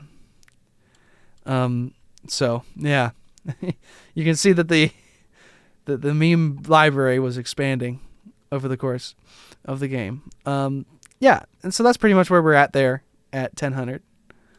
Okay. Let's move to... This is about the point where the 9th Fallschirmjäger company surrenders. So. Right. And Finally. They end up in the Valhalla pile. Yes. After I believe, 7 hours of continuous attacks Yeah. against superior forces. Yeah. Whole lot of fighting. Oh yeah. Then what else? Well, let's go ahead to 1200 then. I'm not sure if this might have been when I had to dip out. Yeah, I don't have the Yes. saves anymore. So Oh. Then. so I'm Portals, good. do you have the save? So. For 1200 Cherbourg? Yeah. Yes, I do. You want me to pull it up? Yes. So at this point, I decided I'ma head out because I was in Hawaii and then in the Marianas thinking about other Kriegspiel ideas. And And then you abandon everything and let CT run the Umpire team. yeah, that's why I said earlier that we couldn't have done this without CT. Yeah, it would have died. It would have died. And he ended up quitting just before the finish because he was exhausted. Yeah. But he got us through it. I mean, Yeah. he saw He us through deserves the a big end. prop, so. Yeah. So, again, really wish CT could have been here, but unfortunate. So, yeah, fighting for Issani continues. Not really much going on at Carentan, kind of artillery duels back and forth. 4th Infantry Division, as per their objective, moving to meet up with the airborne in Carentan. Now that there's more fighting going on in Issani, the 101st is kind of taking over the defenses of Carentan on behalf of the 82nd so that they can shift forces east to guard the flank against this developing counterattack. Kampfgruppen are starting to form in Caen that you can't see because we're not showing you Caen, that are starting to head this way. They won't really materialize before the game ends. Or they will right at the end. But that's kind of what's going on. So the Germans are preparing their counterstroke. And Rommel, I believe, is at this point already in St. Lo. He's gotten out of there. He saw some sense. Yes. And then the remnants of 352nd Division are crossing the river here at Brassville, and then another one of their regiments is fighting for its life near Montaberg or in Montaberg, and the last one is setting up a defensive position in Valognes. And that's pretty much what's going on there. Nothing much going on. And Couple then you things have, Oh yeah, So if you look here at Brickback, you have elements of the British First Corps heading towards Valognes, which I think was a mistake and a major deviation from their plan.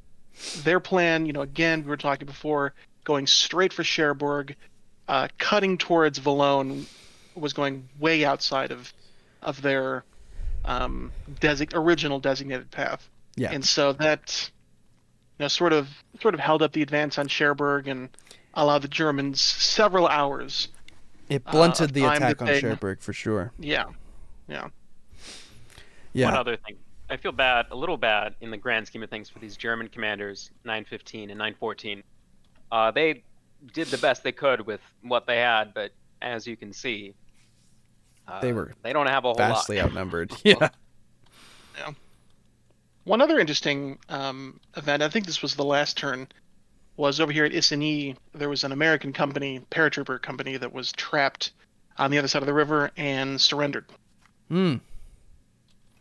So Yeah, whatever happened to them, who knows? I guess that's anybody's guess. But Yeah, let's take a look Given- at St. Lo 1200 here while we're talking about all this.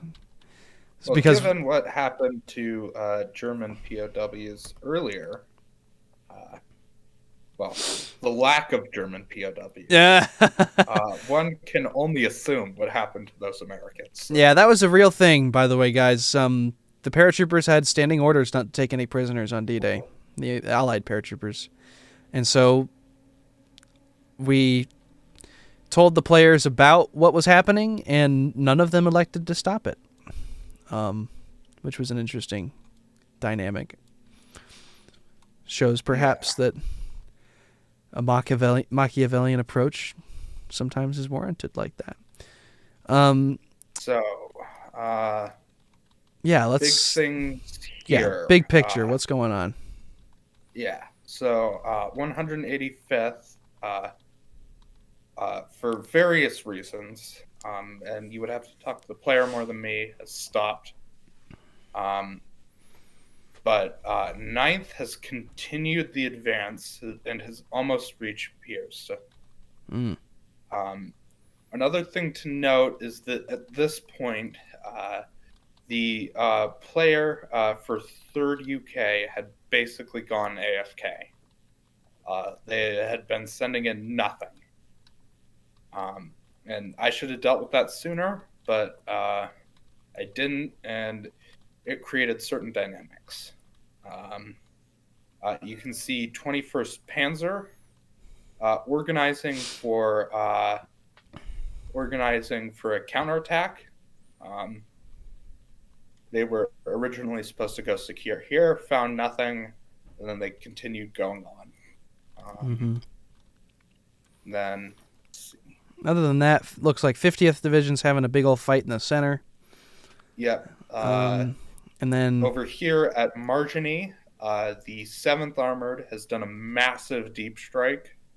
And they've found elements of 125th Panzer Grenadier Regiment that were trying to secure Marginy. They've stopped them at this river. And you can see Rommel here personally directing the attack. I'm not stupid. Yeah, and then not much changes in the south over the course of these hours. You can see more British, advancing over here. Right. And then the British have forced a crossing. And then we will see what the Ninth's response to this is. You will note that there is now one German company in Cotentin. So, because nothing was left to garrison it. That's what I meant by we'll talk about that in the analysis phase. Yeah, and that becomes important later. Yeah. Cotentin is a road junction. Yes. All right. I don't think we need to look at West Cotentin all that much. So let's go to 1400 at Cherbourg. If anybody has that save. Let me check.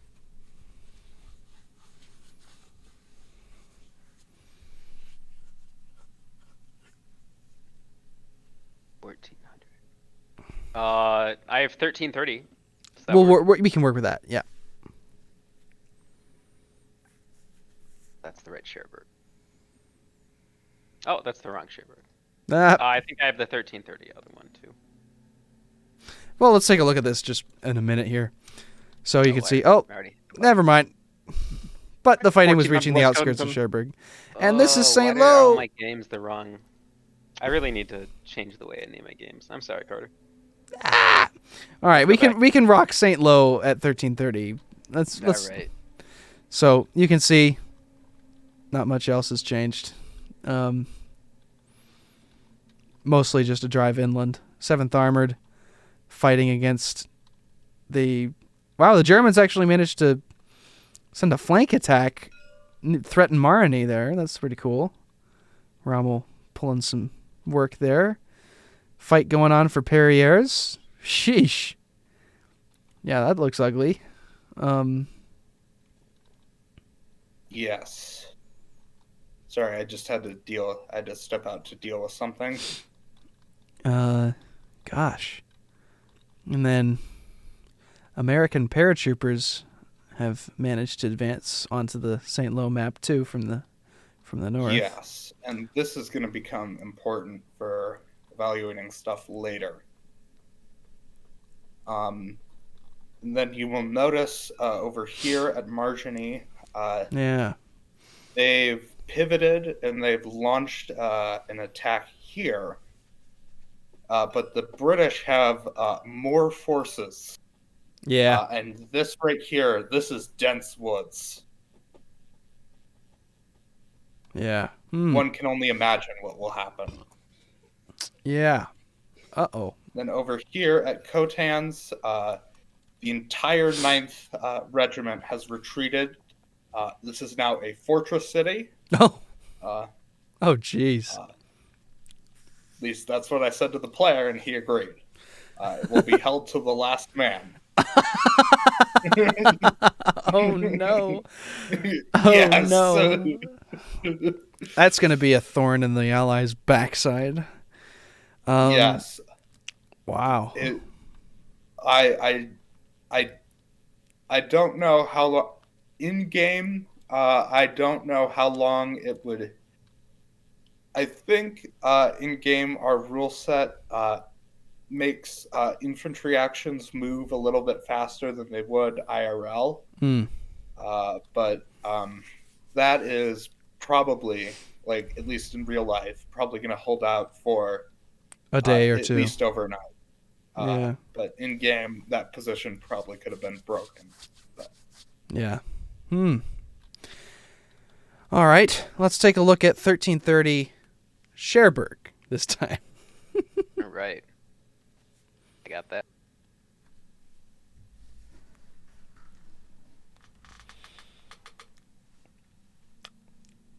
And we have West Cotentin again. Isn't there Cherbourg? There's a little bit of Cherbourg there.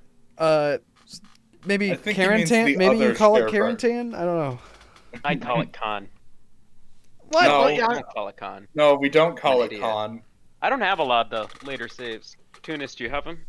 I don't. I have all of the West Cotentin saves. CT has them. I think I have the last save. I have one called None, but I'm not sure where that is. Uh-oh.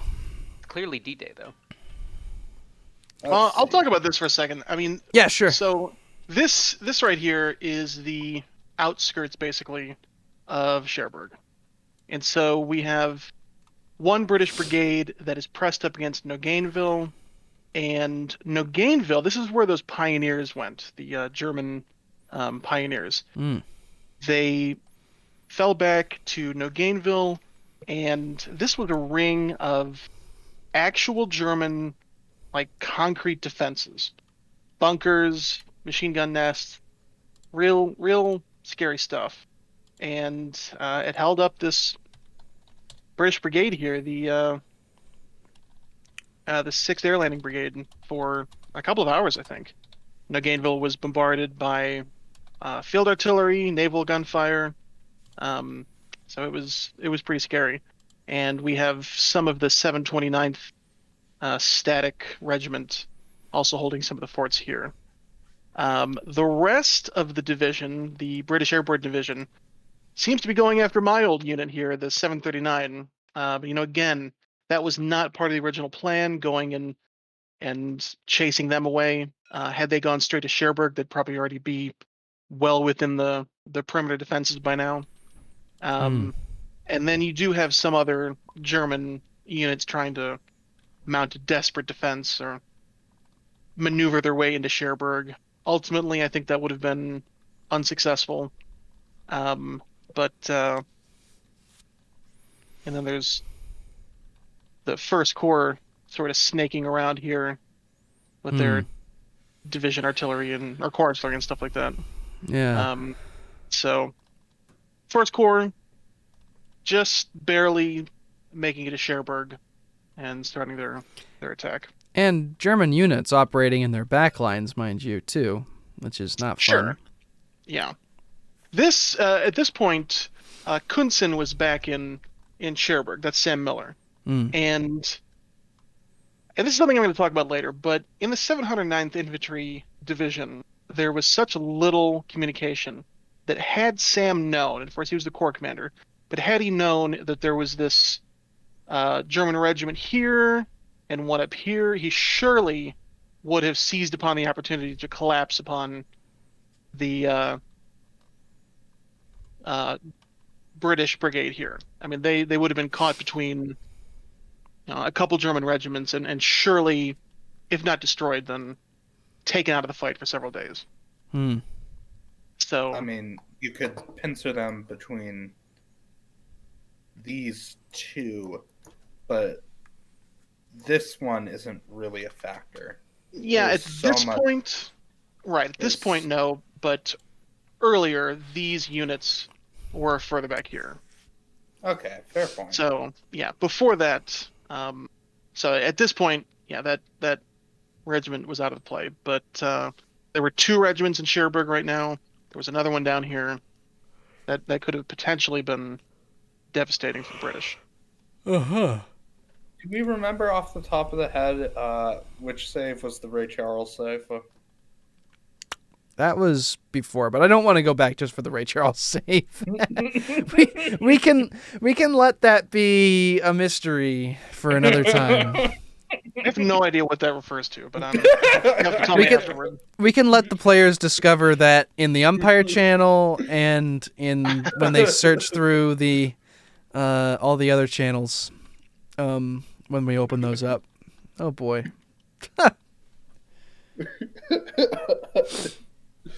Okay, so what save are we doing? I think Portals has a save for Cherbourg. Yes, of unknown time. Uh-oh. Smartly decided to call it none, but it's after the one we saw before, so Yeah. I think it's probably 1400. Oh wow, that's convenient.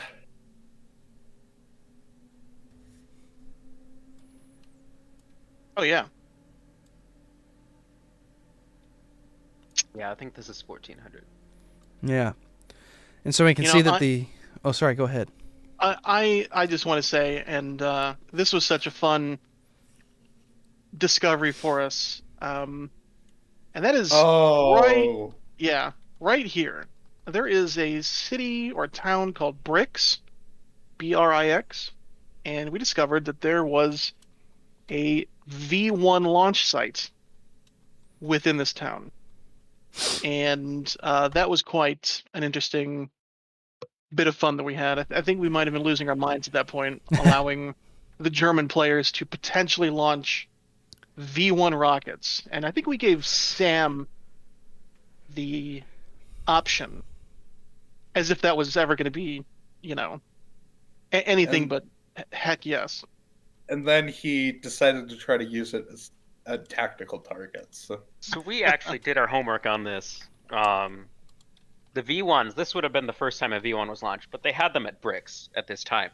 Eisenhower actually saw the facility after a few days after D-Day, I think. No, it would have been maybe a week or two.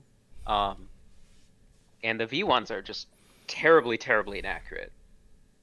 When they were firing them at London, they had a CEP half of them fell within a 12.5 kilometer radius of the point they're targeting. So just horribly, horribly inaccurate. These aren't tactical missiles by any means.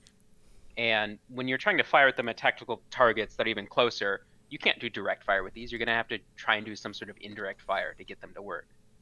Like, these are just... It was kind of a fun idea that we came up with later, but these did not make an impact on the game, besides a little flavor text. Yeah. I think, Portal, you woke up Carter with a ping because you wanted to launch them so something would happen to Eisenhower. Well, I figured if we could roll a dice, maybe 2 D100s, and if they both hit 1, then Eisenhower's gone. Yeah, and there I was, freaking in my hotel in Guam trying to sleep, and bing! I'm like, oh, there it is. Porter wants to discuss nonsense with you. Well, I think at that point, we had all gone a little insane. Even me, even though I wasn't even umpiring it. Yeah, jeez. Yeah, and so I've just been informed, a little bird has whispered in my ear that this is actually 1530. So the final end state of the game, and you can see that the Germans actually managed to push through Isigny and are moving towards the Veer River bridges. I'm not sure whether or not they're going to be able to... They probably will reach the bridges, but... We ultimately decided... So we decided... We were thinking about calling the game earlier, probably 1500. Or even we had an hour turn later. because we really wanted to see what would happen at Isigny with these German counterattacks. And we ultimately decided that the Germans, I mean, these don't have tokens on them, but these are all routed. Yeah. That the German attack probably ends in a stalemate. They did a lot of damage. They tried to push through. They even had an armored breakthrough here, but they just don't have enough men to push through. Interesting. If only they had more reserves. So. I mean, they got Kampfgruppe Helmich or whatever it is coming up from the 243rd, right? So, or maybe that was these guys. No, I think it was. Yeah. At this point. Either way. You have like these guys can like divert tanks and stuff. So. Yeah. And all these infantry are coming in, and yep. just the Germans don't have enough strength to push through here. They made a good effort of it, and just didn't work out with the dice rolls. Yeah. Okay. But they definitely now have the opportunity to evacuate, blow up the bridge, and establish a new defensive line there, which can be pretty strong. Yeah.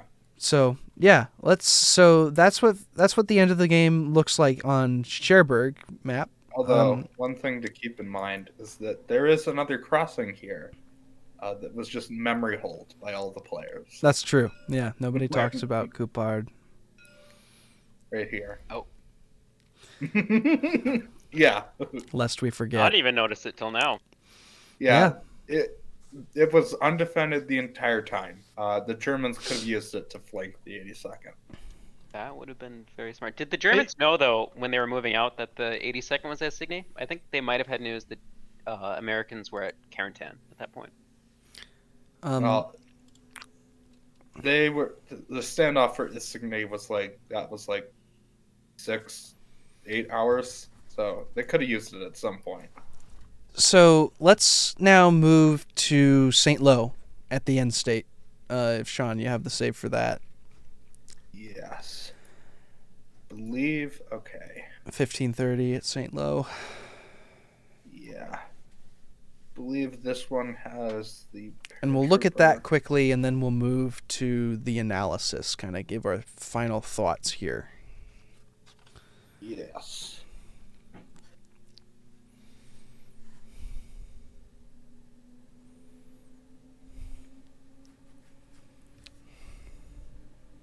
Because we are going on... We're already over 2 hours. Yeah. So we'll move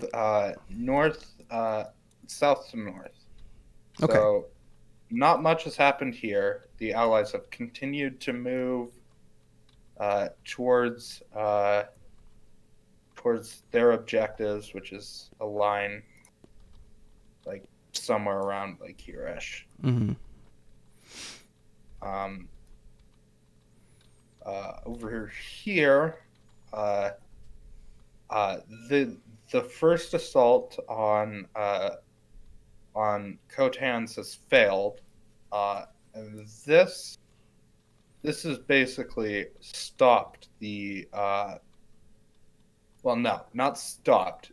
Required the entire reassignment of a British brigade that was advancing this direction.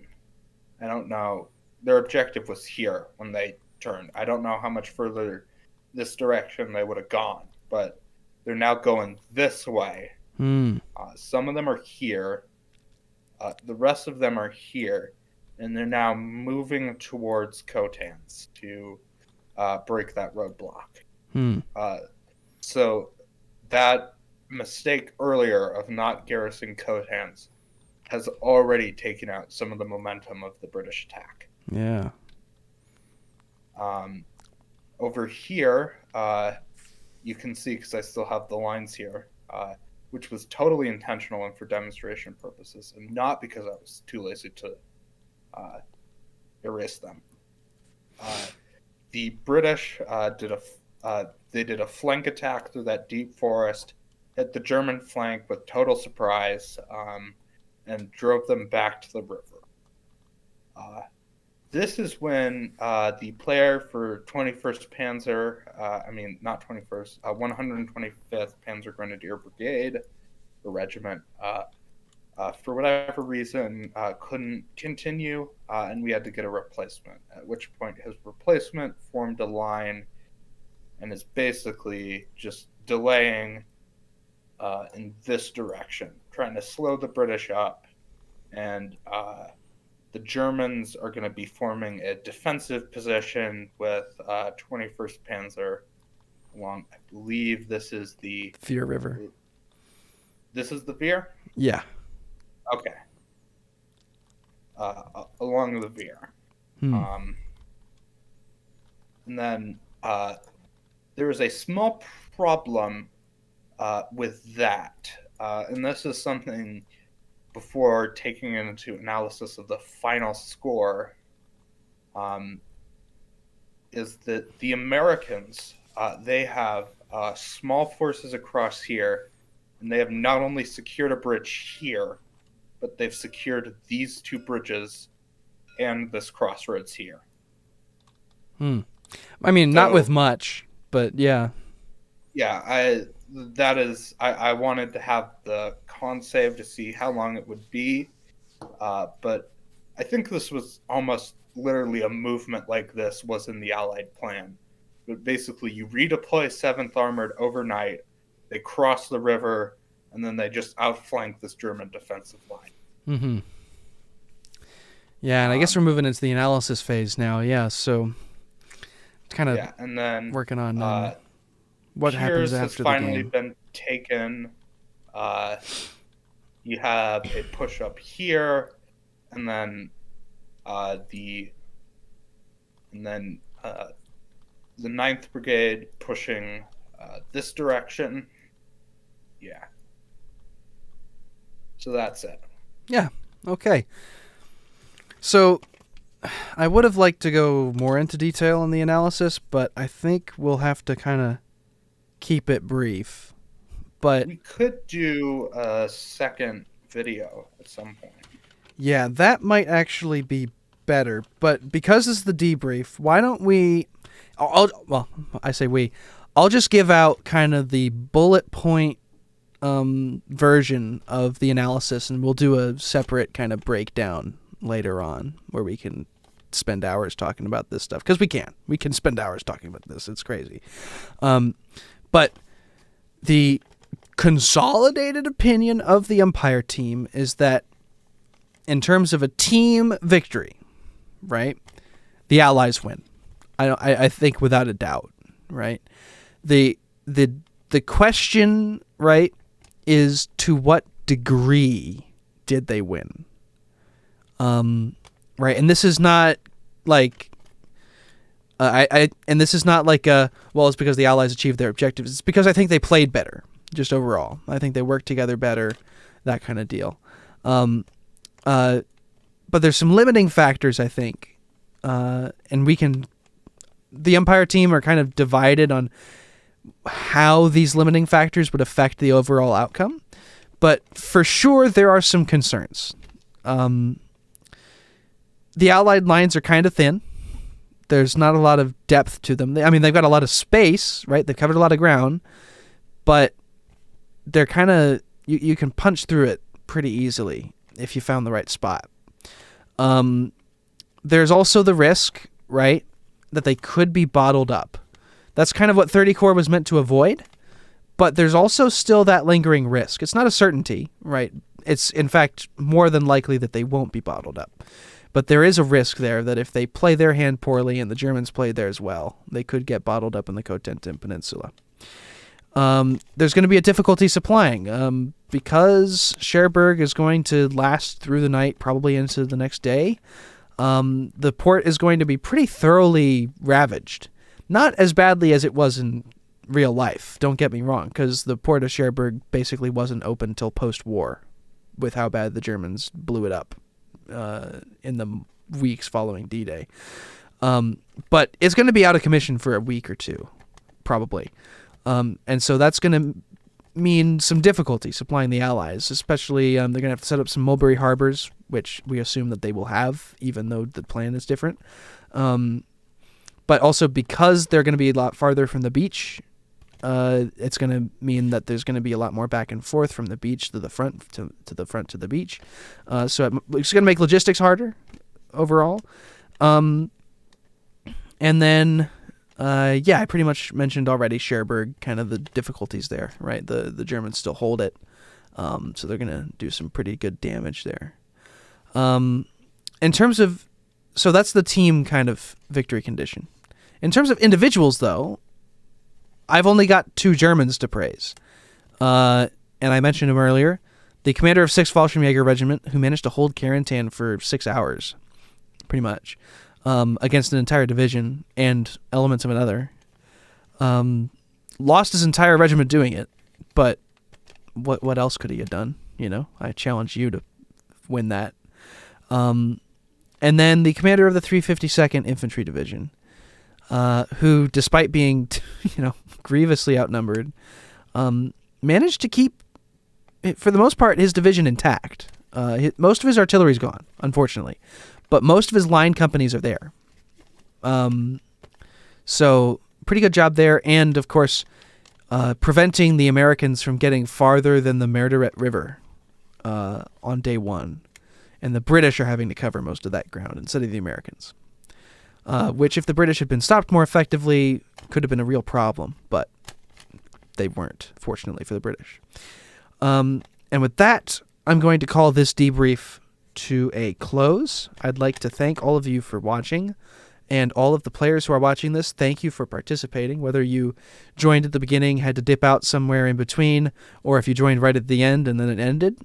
Wherever you found yourself involved in this game, thank you for helping out in any way you could. And before you go, yeah. Hunter, if I can call out more players in a larger sense, and I can talk about it why. But one highlight that I really have is Blazer. Like, dude, what was that? Like, if you can't play the game, say something to somebody. Don't abandon your command like that. That's not cool. Like, that was 6 hours. And I should have dealt with it sooner, but, don't do that. Mm-hmm. Yeah. So, yeah, some good and some negative there. But anyhow, I'd also like to say, I know we're trying to get on with it. The American airborne that I umpired for, most of the game, maybe 70% of the game. You all were awesome. Yes. I like that a lot of the players rolled with the punches. Even when stuff happened that was totally out of control, they just had fun with it. And, that's what it's... I mean, it's not all about that, but it shows...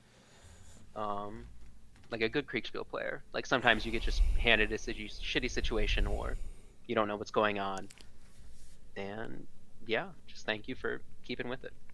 Yeah, definitely the American airborne were the most involved of anybody, I think. The airborne players in general were very active, and so that was great. Airborne were great. Both American and British did a really, really good job. 6 airborne, I think that'd be my kudos. All the 6 airborne players, those are winners in my books. Yeah.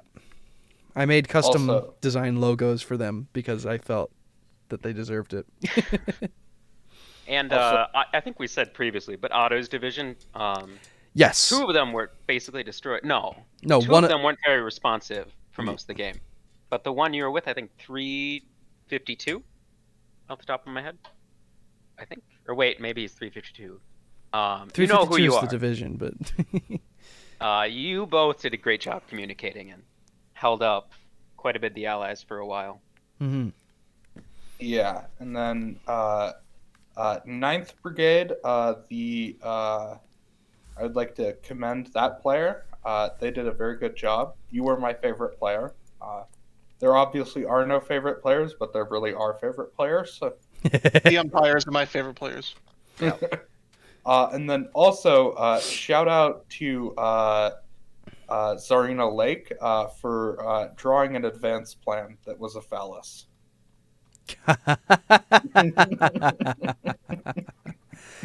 Yeah, that was funny. Well, with all that out of the way, again, I'll rehash it quickly. Thank you all for watching and listening. Thank you for everyone who got involved with the game in whatever capacity. We couldn't have done it without you. Once again, for the nth time, I'm going to say it, largest Kriegspiel ever done online. So, very big accomplishment for everyone here at the IKS. So, very happy with the way it turned out. Many problems, but also many successes. So, I think the best way I can close it is in the words of Borat. Great success. So, thank you, and I will see you for the analysis, and then hopefully also soon you will see the player interviews with some of the Corps commanders, Army commanders, and maybe one or two of the division commanders. We'll see who I ended up interviewing at the end there. So, see you guys.